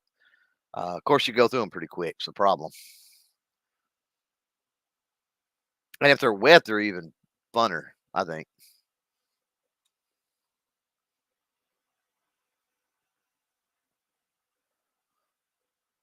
But you can do water jugs. Like water jugs work well, like milk jugs. Milk jugs give you a little better. Paul Harrell shoots a lot of soda. The problem with that is the soda bottles are rounded. So, if you don't hit them square, if you don't, that sort of thing, and like a milk jug, or even a, what is it, the 3 gallon or whatever it is, like squarish looking jugs you can get, those types of things, or maybe they're 2 gallon. They've got the flat sides. So. Oh yeah, you're talking about like the High C or yeah, some of the ones you can pick up at like the dollar store. Yeah, you see like apple juices come in them and things of that nature. So yeah, just something that's more flat on a surface, right? And it's a little easier to get a solid hit on them. But yeah, put one into. If you're ever in doubt, set you up some water jugs. It's pretty easy to do. Some milk jugs or something. And is it scientifically accurate? No, but there are people out there that are creators that spend. And now let me back up. They don't spend nothing. They're sponsored and they've got some pretty high-end ballistic gel. And there's still people that complain about the accuracy and scientific accuracy of that ballistics gel and blah, blah, blah, blah, blah. So, there's nothing other than, maybe if you was to go out and hunt with something like that and then try to recover the round, I mean, that would give you a little better idea of what it actually does on living tissue, let's say. But yeah, if you're trying to do it in some type of a controlled environment, I mean, it's never going to be, perfect, but it'll give you an idea. Well, if you can befriend a butcher, maybe you can be able to shoot inside his meat locker, and then you could test out on, yeah, or even produce or something. A really good medium, and it's kind of hard to do around the fall, around Halloween, Thanksgiving. Sometimes you can pick up discarded pumpkins, people that have had a big pumpkin patch or something like that, and take and do it just like you would make a jack-o'-lantern, like cut you a hole in the top and then fill that dude up with water and do that for a couple, put you 3, 4 in a row or whatever that way. And then that, you've got the softness of the pumpkin, which kind of simulates tissue. And then you've got, the fluid inside with some of the gunk inside that pumpkin and other things. And so that's a little bit, it's a lot messier, but it's a little better, I think, than just using some type of water jug or drink jug alone. But at the end of the day, drink jugs work fine, quite honestly. And again, remember, when you're out shooting that kind of stuff, you have to clean it up. Don't leave it for other people to, clean up. Yeah. I don't have that option, because if I leave it out there, either way, I'm going to have to clean it up. So it doesn't matter. But yeah, I hear you. Typically, that's what I'll do. I'll just, I'll throw I got a barrel, plastic barrel, literally right there on either side of my backstop, berm, target back, whatever you want to call it. And yeah, anytime I shoot anything like that, even paper targets, rip them down, crumple them up, toss them in that right then and there. But yeah, absolutely. If you do anything like that, now organic stuff is not that big of a deal. So if you do the pumpkin thing, or watermelon or fruit, or you're playing around with something like that, not necessarily that big a deal. That's organic and natural, and it's eventually going to deteriorate.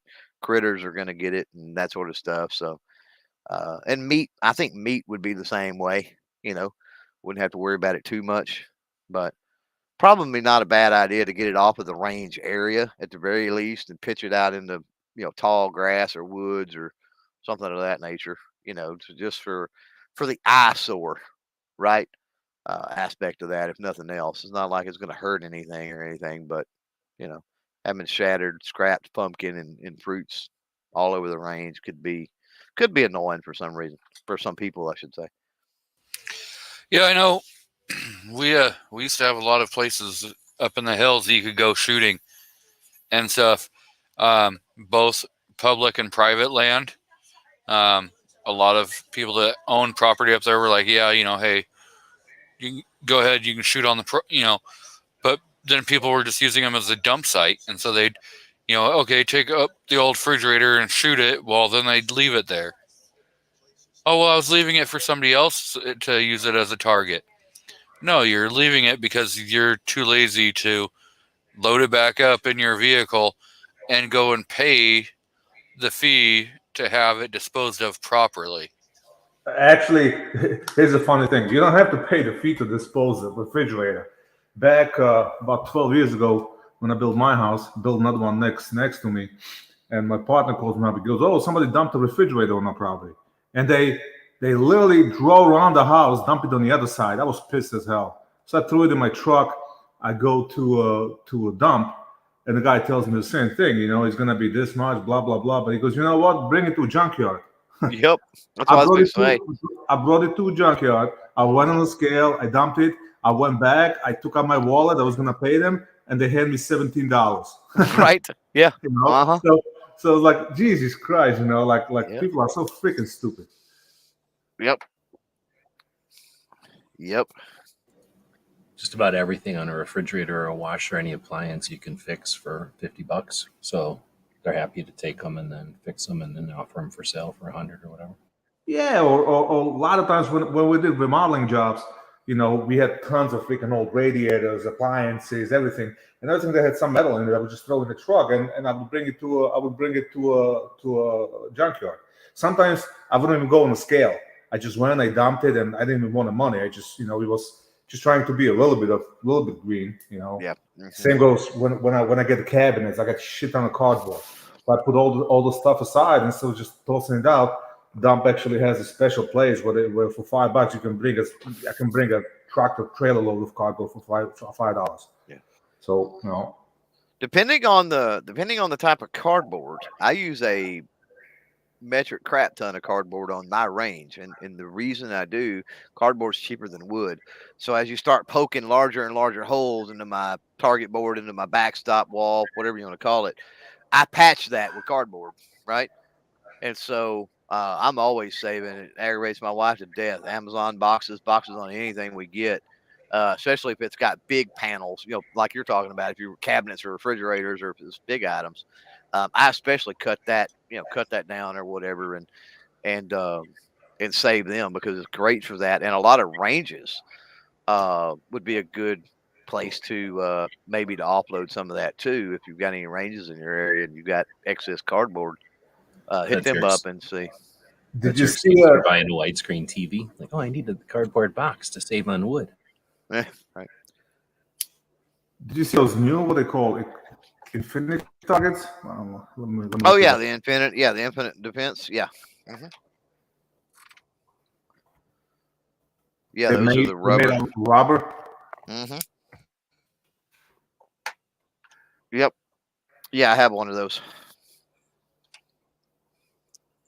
Yeah, I was looking into them, so I can because my club is kind of screwed up. They finally put some steel at 100, 200, 300. Problem is that 200 and 300, they literally put a 1 MOA steel.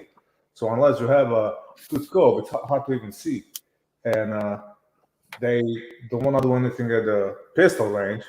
I was suggesting just do like a stance, so you can move different distances. Oh Right. no, because the people are shooting rifles. You're gonna be okay. So if somebody's shooting rifle, you can't use the steel targets. But 90% of the time when I'm here, there's nobody here. So what's the difference? Yeah. But they're a bunch of old school. So I just have a bunch of regular stands and regular targets, and I was looking getting maybe that. Yeah. So I can put them. The stands, put them like rigidly in the ground at certain distances, and just leave these up. Well, I've been asked, is that the same as like stall mat, like you would get it, a farm and ranch store, right? And it's not. I can confirm that it's not the same type of a rubber. But I can't tell you because I got it for a totally different reason. They claim you can put like over 100 rounds in a square inch, before it starts really tearing up on you. Which is a lot of rounds if you move things around the target, of course. But the reason I got it was to have a point of aim when I'm function testing shotguns for more so birdshot than anything, and keeping that off my wood boards, my wood backstops, right, to sort of protect that. And I don't think I've had a single. Now I haven't shot it any closer than about 20 yards, which is what they told me. And eventually, I'm going to go out and I'm going to shoot it closer because the reason is because every bit of birdshot at 20 yards that I've put on that infinity target, it's just bounced off. Like nothing is penetrated. Well, it's tire, right? It's a rubber. It's some type of a vulcanized rubber. Like I said, it's very similar to It's like the side. like stall mat, like you would get at a farm and ranch store. But like I said, Yeah. the position is much more like ant involved. Not exactly the same. Yeah, but that's what I'm saying. Like it's something like that where Mhm. it's going to I'm be. something surprised that the birdshot will just bounce off it. Yeah, it ruins the paint. You got to repaint it. But I haven't even found any BBs or whatever stuck in it at all, period. And stall mat's the reason I say that stall mat's not the same, because I was doing that. I've got a bullet trap. And so what I do for that bullet trap, because I don't want splashback, right? And there's a potential that something will go in that bullet trap, spin or whatever, and bounce back, or splatter bounces back. And so what I do is I buy, every now and then, I'll go by the farm and ranch store and I'll get some stall mat, and I've got some clamps and hinges on the top of my bullet trap. And so I'll put that stall mat, I'll hang it in front, right? So it's kind of like a mud flap. And I can tell you that at 20 yards, birdshot will embed into that. And if you put any type of other round, handgun round, rifle round through it, when it comes out the back side, it crumbles when it gets hit with it doesn't reseal. You know what I mean? The infinity targets literally will seal itself back up. And the stall mat crumbles out the backside. So it's weird. It's not, like I said, not the same. I don't know the technology or the chemical makeup or anything like that of them. It may be a trade secret for all I know, but it's not the same. Does it look the same? It looks pretty much the same, but it's not.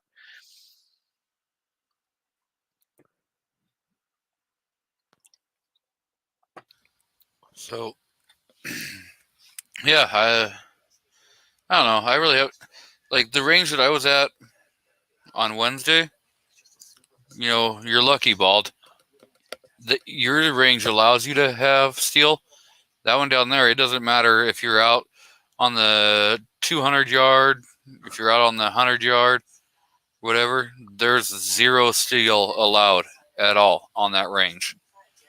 They don't even want like any metal target stands, like holding up your paper targets. They all have to be made out of wood.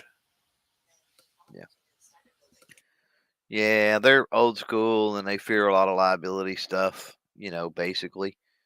Well, And I get it. I mean, depends on the range, one of the ranges I know around here that does that, it's just an open type range. So like you go down there and there may be 3 other people shooting, you go down there that you may be by yourself, there's no telling. And it's a free for all. There's no, there's no structure, there's no range officers, there's not really anything like that going on. And so because there's nothing like that going on, it's not a structured range environment. Um, that's kind of why it's like paper targets only, and they don't even allow your own stands. Like bring a stapler and put them up on ours. Like bring some cardboard, hang, cardboard if there's too many holes or whatever, and put that type of a thing. Cardboard and paper is it. And then, you get into some of the more structured and they have steel. They have all kinds of different reactive targets and all kinds of stuff, but their range fees are more expensive. And their range fees are more expensive because they have the help that they have to pay and they have the equipment that they have to buy. They're buying good quality steel. They're hanging it at the proper way. I can't tell you the number of times I've seen things that make me cringe, man. Somebody will take steel and they'll build I've seen it on a 2x4 frame before, or they just put, a 2x4 and basically, set it on top of groove it or whatever and set it on top of like a sawhorse and then use like a lag screw, like a 1/4 inch or something, a lag screw, and just screw the steel into the 2x4 there where, the holes at the top, screw it in with a lag screw or something. And it's got no movement or anything. And it's like, wow, that's dumb. Because if you get your angles right, you can do a lot. The range I was talking about, that's like I said, more expensive, but it got all the cool stuff. They've got a shoot house that I've shot 300 blackout in the shoot house before. And the first time I ran it, I was a little bit nervous. And they're like, "Oh yeah, you'll not a problem. Like we've got the angles on the targets. You're not going to have an issue. Like, as long as you're not within 2 or 3 feet, you're fine." And I run through this, like I said, first time I was kind of hesitant when I ran through it because there's a couple of shots. It's pretty close. There's a couple shots. It's, I'm going to say 15 feet, probably something like that. And I was dinging the crap out of that steel, but it was, like I said, it was very high quality steel. Which not all, even AR 500 steel is created equal. I'll tell you that right now. You go buy the junk like at Walmart, right? And it's it says AR 500, and compare that to something that you're going to buy off the internet from like a smaller company that's AR 500. Mount them exactly the same way, shoot them with exactly the same thing in exactly the same distance, and you'll see what I'm talking about. It's not all created equal. So they use high quality steel and they put it up at the right angle. And it was amazing, man. Those shots at 15 yards, and I mean, you could see it hit the ground like 1 or 2 foot right underneath the target. I mean, it was insane. Well, most of the steel will be like that, but either way, I would not recommend shooting steel at less than 10 yards. I mean, if it's inside and all that, might be a different story. No, and especially not with a rifle round. No. Yeah, I hear you. Yeah, that was a special case. Yeah, I'm not advocating for that, but that shoot house was set up to be able to do that. So yeah. What I'm saying is, in regular steel, if you get like a shootsteel.com and you get that hanger with the spring and all that, I mean, you're gonna see everything go straight down. It just I had the slow mo. I set up the camera for the slow mo. The way it is just hits everything straight down. But here and there, the jacket or something might come and bite you in the ass. So it's not worth it. Yep. All right, I got to run, guys. I'll see you later. Later. Bob. But Yeah, and that's a valid point what he was talking about with the jacket. I've seen that more than anything. Is people worry about when they're shooting steel, they worry about the ricochet, and like the whole round's going to come back and get them, and it's the parts and pieces that may flake off is the problem. it's the Not the- splash. Yeah, it's those little bitty pieces, razor sharp pieces of copper jacket that'll get you. And that's why you wear iPro. Yep. And so the reason I think the range that I was at doesn't allow steel is you're kind of like out in the middle of nowhere. And you can see it in the video I put out. There's a lot of like dead vegetation. And so what they're more worried about is the spark That's causing a wildfire, and then they're on the hook for putting that fire out. Yeah. Yeah. I would think there would be more risk to somebody driving by and flicking a cigarette out the window. That's what I think. But I don't know that I've ever seen now don't get me wrong. I mean, I'm not looking for sparks or anything like that. But I don't know that I've ever seen a spark come off of a piece of steel when I have shot. Not like quality steel, anyway. I don't think I've ever seen a spark come off of one. And I've shot stuff even with like penetrators, and I've got some Israeli 5.56 stuff that is titanium rod core. And nothing. So, Yep. Well, we shoot fireworks and you can shoot tracers at stuff, and we've shot spray paint cans. Those are fun to shoot at, and they blow up. And you can it's shoot true. at Yeah. like a box of like what is it, spray paint or hairspray or something that you can make that blow up. Yep. So there's things where people just shoot for 4th of July type of celebration, and Oh, that's sure. what they like to marginalize because they figure everybody's so reckless. We're just gonna Yeah, that's true. not bring a fire extinguisher or water and not know how to work, fire. But even with like tannerite, like the binary that I make, the actual heat or anything on it is like, because that's sort of the problem. Is it like when it booms, and that's why it booms so loud. Like if in fact if you shoot it too close, you can feel it in your lungs. Like it literally sucks oxygen out of the air. Like. And I mean, there can't be fire or a spark, something sucking oxygen out of the air. So, the odds of even it starting a fire are fairly low. But you're right, depending on what you're shooting. Absolutely, you start shooting tin bottles and weird things and stuff with high flash points or whatever. Yeah, I shot a tracer into a telephone pole, and it burned for a while. yeah. Like it burned long Yeah. enough for us to go, let's walk over there and see what happened. And then it was still burning when we walked over there. I'll tell you, one of the funnest things that I ever did.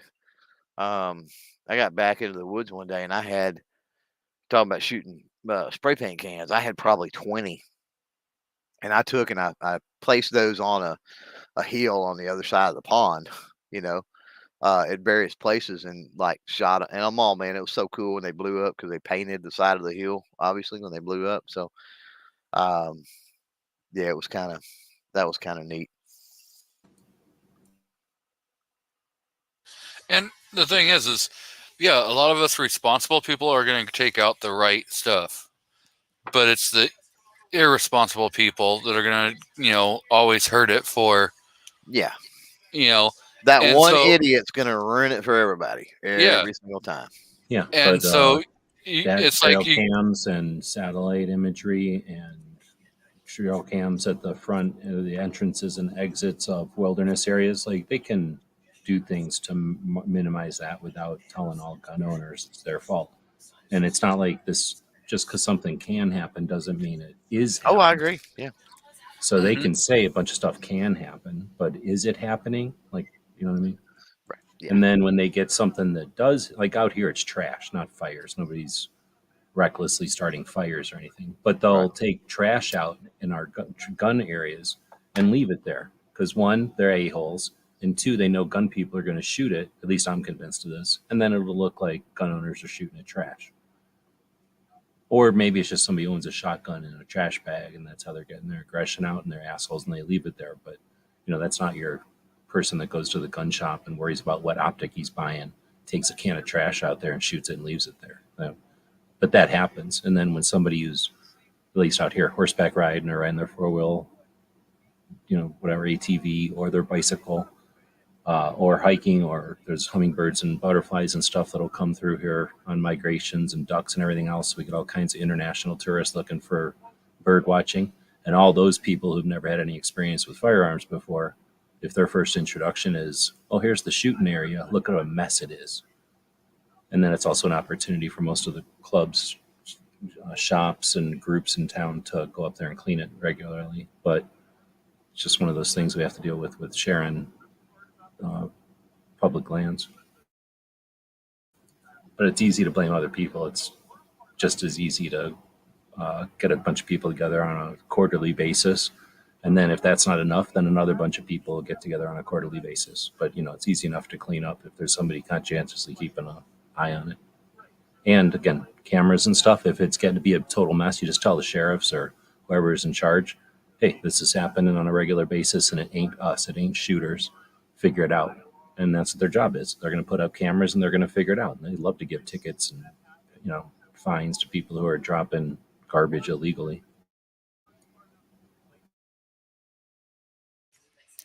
Yep. So,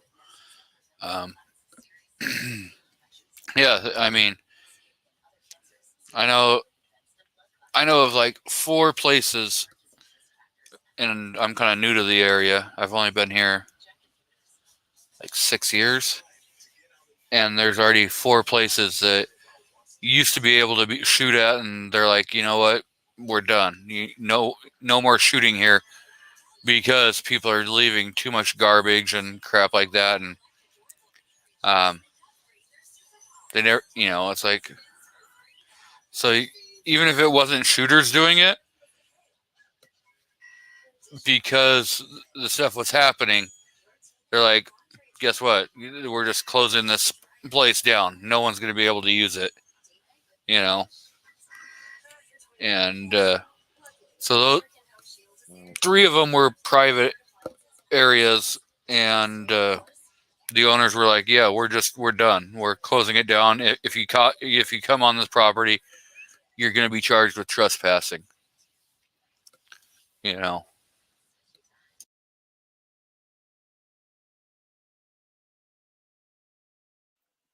Yep.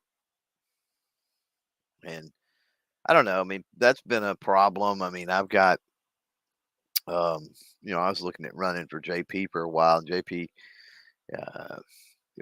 basically works really close with the constable, or the constable works for the JPs. And so I've got a buddy that's been constable for a while, and dumping and stuff like that's a big part of what constables do.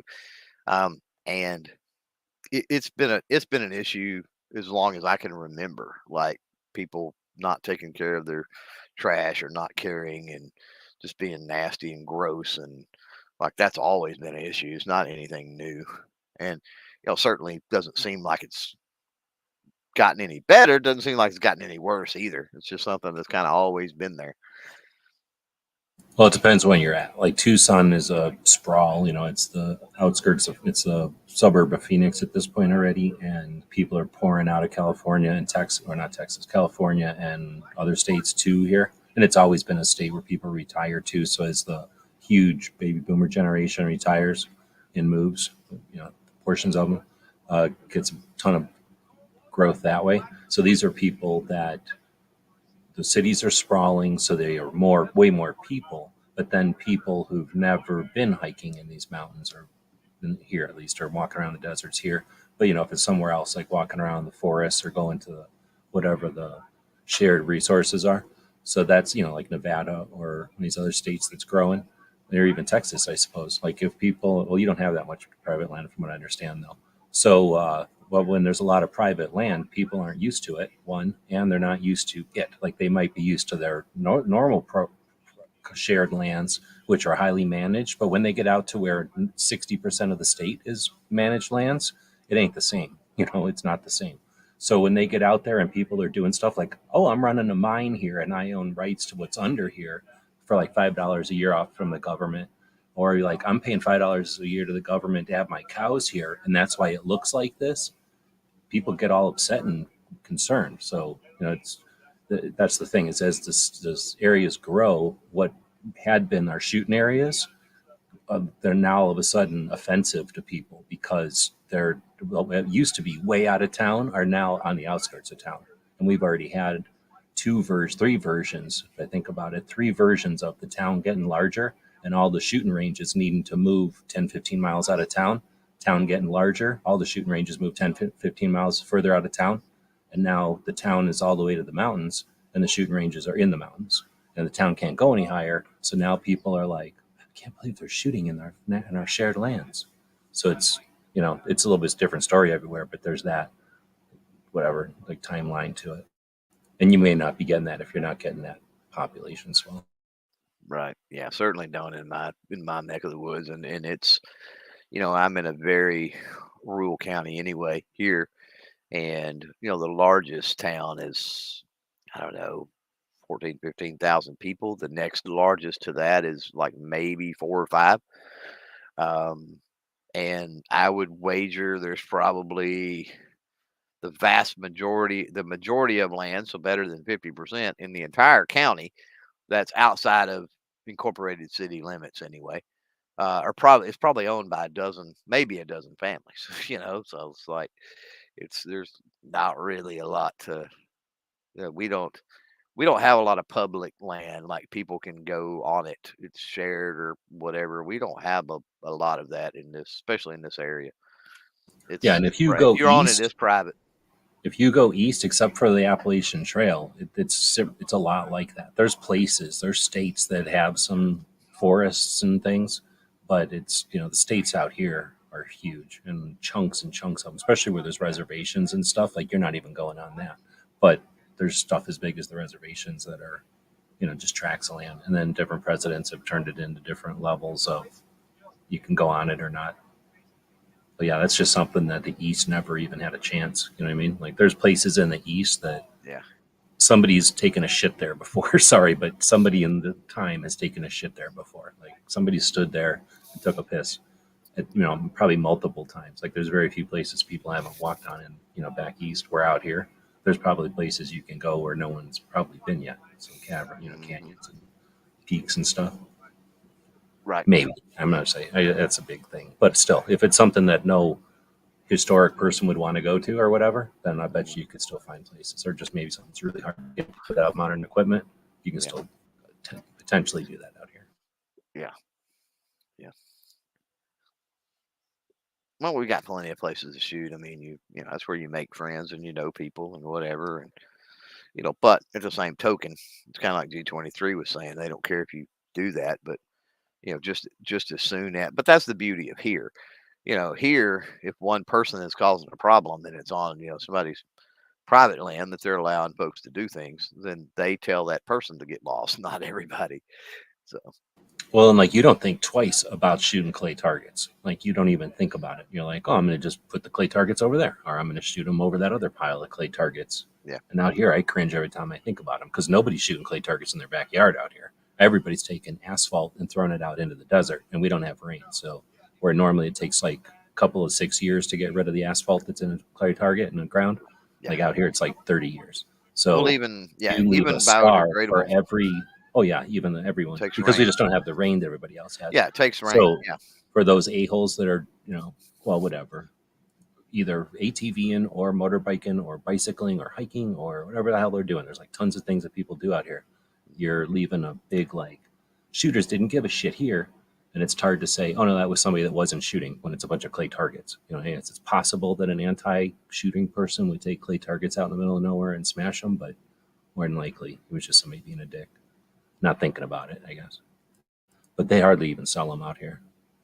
But I know that's varying degrees of like, it's one of those things people don't even think about when you have, so you're shooting on somebody's farm or you're shooting in your own backyard or at the range where, they just clean them up or whatever they do.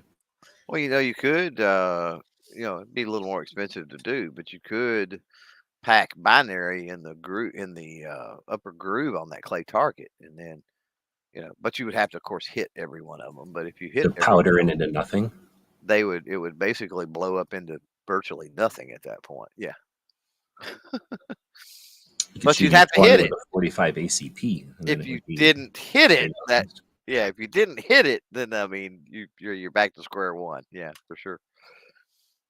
So Wood says, is there bio-friendly clays? Yeah. Almost every one of them will biodegrade in rain. Well, depends on how many years, but yeah, they make ones out of rail clay instead of asphalt, and they still take forever. They need rain though. Yeah, there's some with seeds and stuff. Like some of them are designed to help flower a field or re-prairie a field or something. Mm-hmm. There's some that have seeds built into them. You're absolutely right. There's some pretty cool stuff.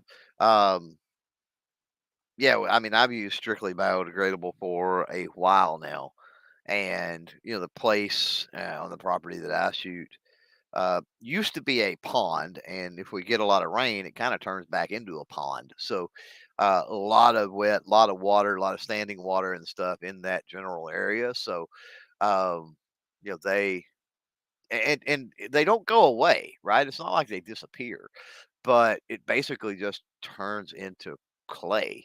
So the composition of the soil and everything else where those are all at is vastly different than anything else around it.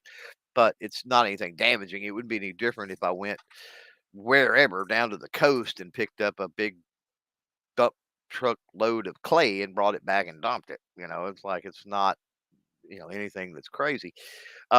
But I've seen there's a pretty big shotgun club, and it's a couple hours south of here. We've shot several tournaments over the years down there, and they shoot. They've got multiple ponds, and they shoot a lot of their stuff over the ponds. Now they use biodegradable, but they shoot most of their stuff over those ponds, and it's pretty interesting because I'd asked them, I'm like, how long do y'all have to like go in and like dredge and dig out? And they're like, oh no, no, no.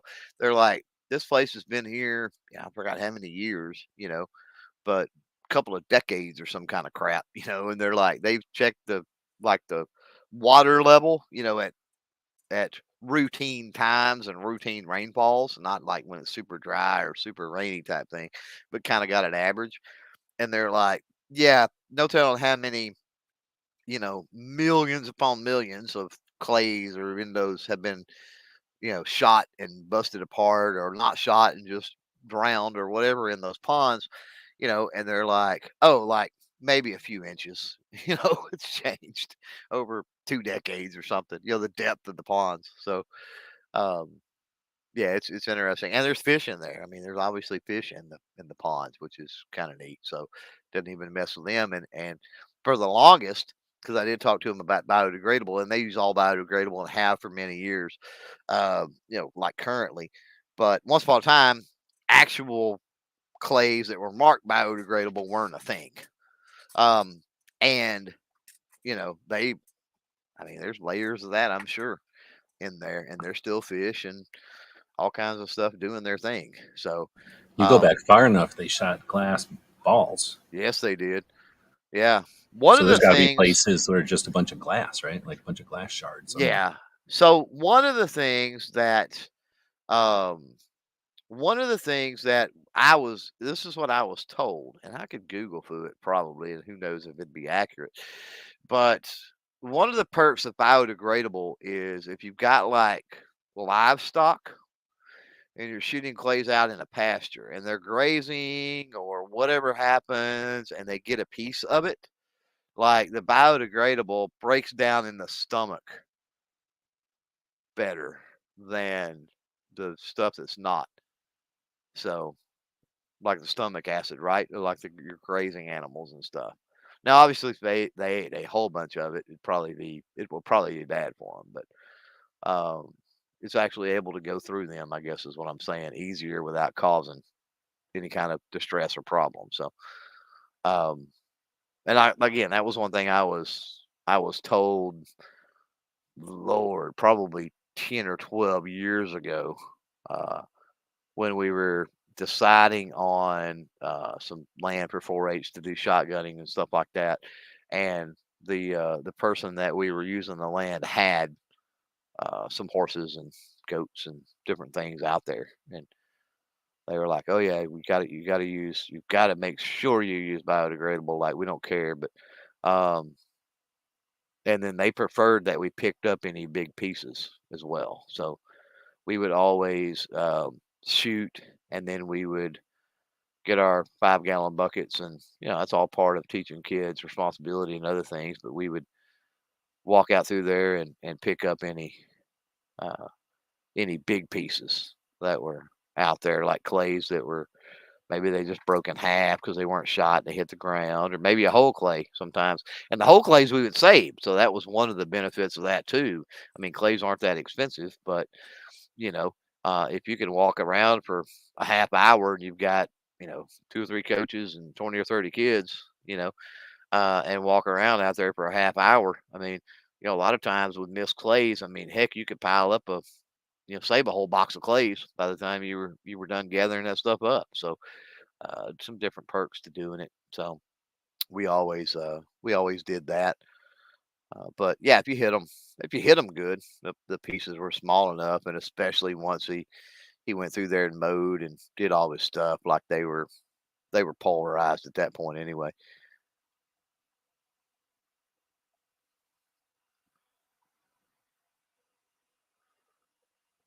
Yeah, I don't know. I think I've probably shot clays twice, maybe in my entire life. And that was when I was a young kid, um,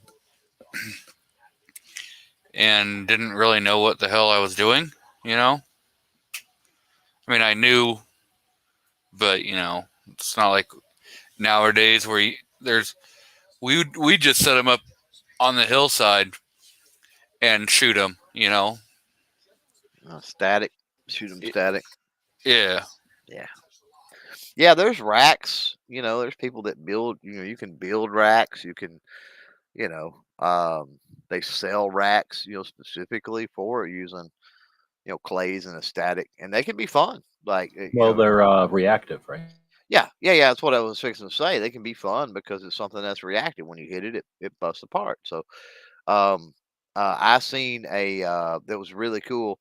Um, One time, maybe it was one of the dads, I don't remember now, but he brought out a Connect 4, um, basically game that he built with was plywood and frame and all that kind of stuff, and it had the dividers, and you slid the clays through, and it had holes that obviously you could see the color of the clay, and a lot of clays are orange on the top, but then they're black on the backside, right?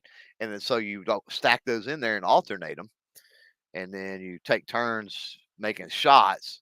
Pick your colors, and then everybody takes turns with their shots trying to make their colors fall where you get 4 in a row, like Connect 4, and that's a lot of fun to play that. Yeah, you could probably make that out of like what, some kind of metal? You can make it out of metal. This one was out of wood. Yeah, and how long did it last? Or are you shooting it with a regular gun? You're not shooting it with a shotgun? Yeah, it's not with a shotgun. No. We're Oh, shooting okay. it with 22. So, you shoot it with 22, and I Yeah, mean, that lasts forever then. you're talking about having a 3 or 4 inch hole to shoot through, and I mean with Yeah, a yeah. 22 or 3, I mean you don't. Our kids anyway, they were going through the program. They were accurate enough and competent enough marksmen that there wasn't any holes outside of where they were supposed to go. I mean, that was What's the name of that green company in New Jersey? Throom? THROOM? Yeah, the one that's got the weird rubber targets. Well, they're rubber, yeah. Yeah, there's something special about them. That's what I meant by weird. Yeah, Throom. Yeah. You have any of their stuff? I don't have any of their stuff. I think I had them on the podcast once upon a time back in the day. You know why we need to talk about that for sure. So FYI, we need to talk about that for sure. Yeah. So that's pretty neat. There's a Throom looking rubber thing that you hold up your clay with. So it's essentially like a rubber tee for a clay. Oh, So you nice. can stick that in the ground, Heck set your yeah. clay on it, shoot it, not going to break or fall over, reusable, go back and put your clay back on it. Nice. So now that would be kind of neat because you're shooting at the ground. So it's Nice. Let me go they're look just at going to fall over and they're still reactive, but you can put them at different distances or all around in a row or have 3 in a row at each distance so people could have a race or something. So that's Right. kind of neat. 19 Right. bucks for something like a whole bunch, 20 of them or something. Essentially a metal spike with a big T made out of rubber, except it's a shape of a clay at the top. It looks Right. like a crutch. Yeah. Right. Yeah, I was on there pulling up their website so I could see if they were on here somewhere. I don't see them yet, but that don't mean anything. Yeah, I wonder if I can use that down at the range that I was No. just shooting at. Almost never. They don't like all that crap on the ground. Well, you can see in the video that people were shooting clays. But Well, if somebody else is, then they probably don't care. but the thing is they with it having a metal spike, they may say, "Oh no," because for some reason, and maybe things have changed, but a lot of some of the reviews that I was reading after I had been there, they were like talking about how they had a stand. The only metal part of it was what was going into the ground. The rest of it was plastic above the ground. And I guess they said that they got yelled at, but you can't always believe everything that's on the internet. Right. So I didn't really talk a whole lot to him. I went to the range with a buddy who's a member there, and it's a public range, so you don't have to actually be a member. It's like $5 or $10 to go for the day, which isn't horrible as a non-member. And you can spend as long or as little as you want there. Like I said, we were there like 3.5, 4 hours, and maybe the last half hour, we finally had somebody else show up where we were. And then, I don't know, there was probably maybe enough room for 8, 10 people there. And so we were at one end and he was way at the other end. And, the only time we ever really said anything was to, talk about having the range go cold so we could set up targets or retrieve targets, and making sure everyone had their ears on before, anyone started shooting. That was about the only communication that was really going on when he was there, but it was, pretty good day. So I didn't have any problems there. I would probably go back, but you're talking, this is a hour and a half drive from the house to get there.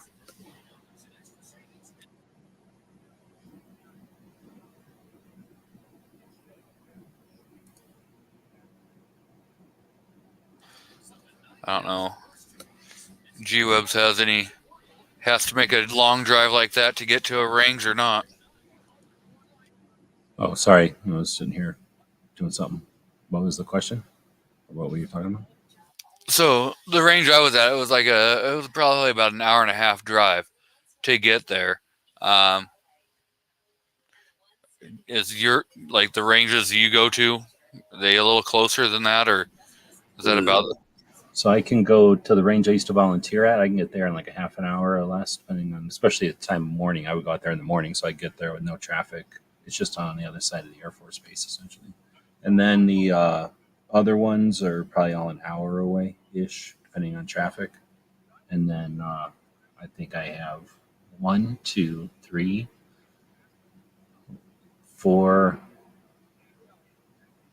5 outdoor places that are legit, and then another dozen that I know about that are about an hour and a half from me. And if I go 2 hours, then it's on. I couldn't count them, because I got zillions.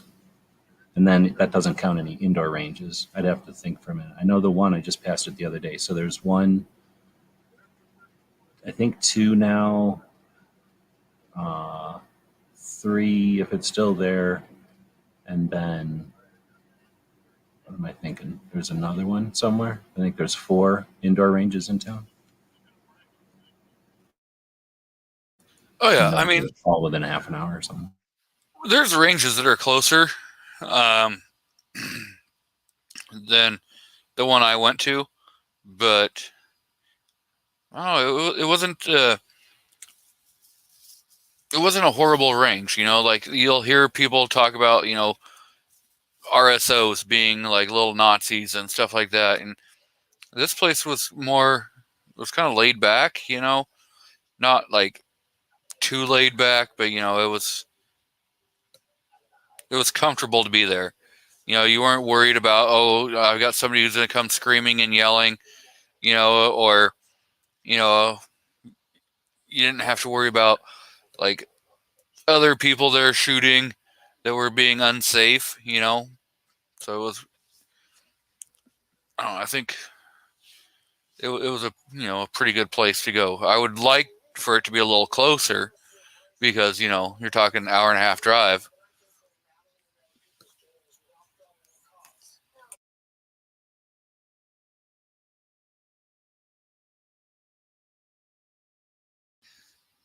So Mr. Mike has joined in out in the crowd. Has Brooke put up a deal that she's going to be, yep. So a great start shooting is going to be starting here next like 20 minutes. So I'm going to give Clover the floor to wrap up, plug anything he wants to plug, and then we'll let G-Webs do that. Oh man, I ain't got nothing. I appreciate the conversation. Yeah, I was gonna bounce anyway. So everybody have a good weekend and a happy Father's Day to everybody out there. Yep. Happy Stick around. Father's Day. No, let's chat off air. Unless you got to run or something. Yeah, I do here pretty quick. So, no podcasts or anything coming up? Clover? Who, with me? Nah, this late season won't start until probably September. Isn't there a Clover and Ghost tomorrow? Oh, yeah. There is. You're right. Yeah, my bad. Yeah, there is. So, yeah, there'll be the Ghost and Clover tomorrow. And then, yeah, there's the produced content and stuff between now and then. But, yeah, my podcast, Clover Tech Podcast, won't come back until September. So, does that mean that we may get some possible Clover Tech card lives coming up? Kind of hoping maybe in the next month or so I can do a few. Yeah, I'm kind of hoping. They were actually pretty fun. So, thanks Yeah, I again enjoy for that. jumping in and helping with all the information that you gave. Hopefully, other people can find it useful. Mr. G-Webs, you got anything you need to plug before we get out of here? No, thanks for hosting. Well, thank you. And I know your Ask Gun questions earlier was pretty good. So we we'll catch everyone next Saturday.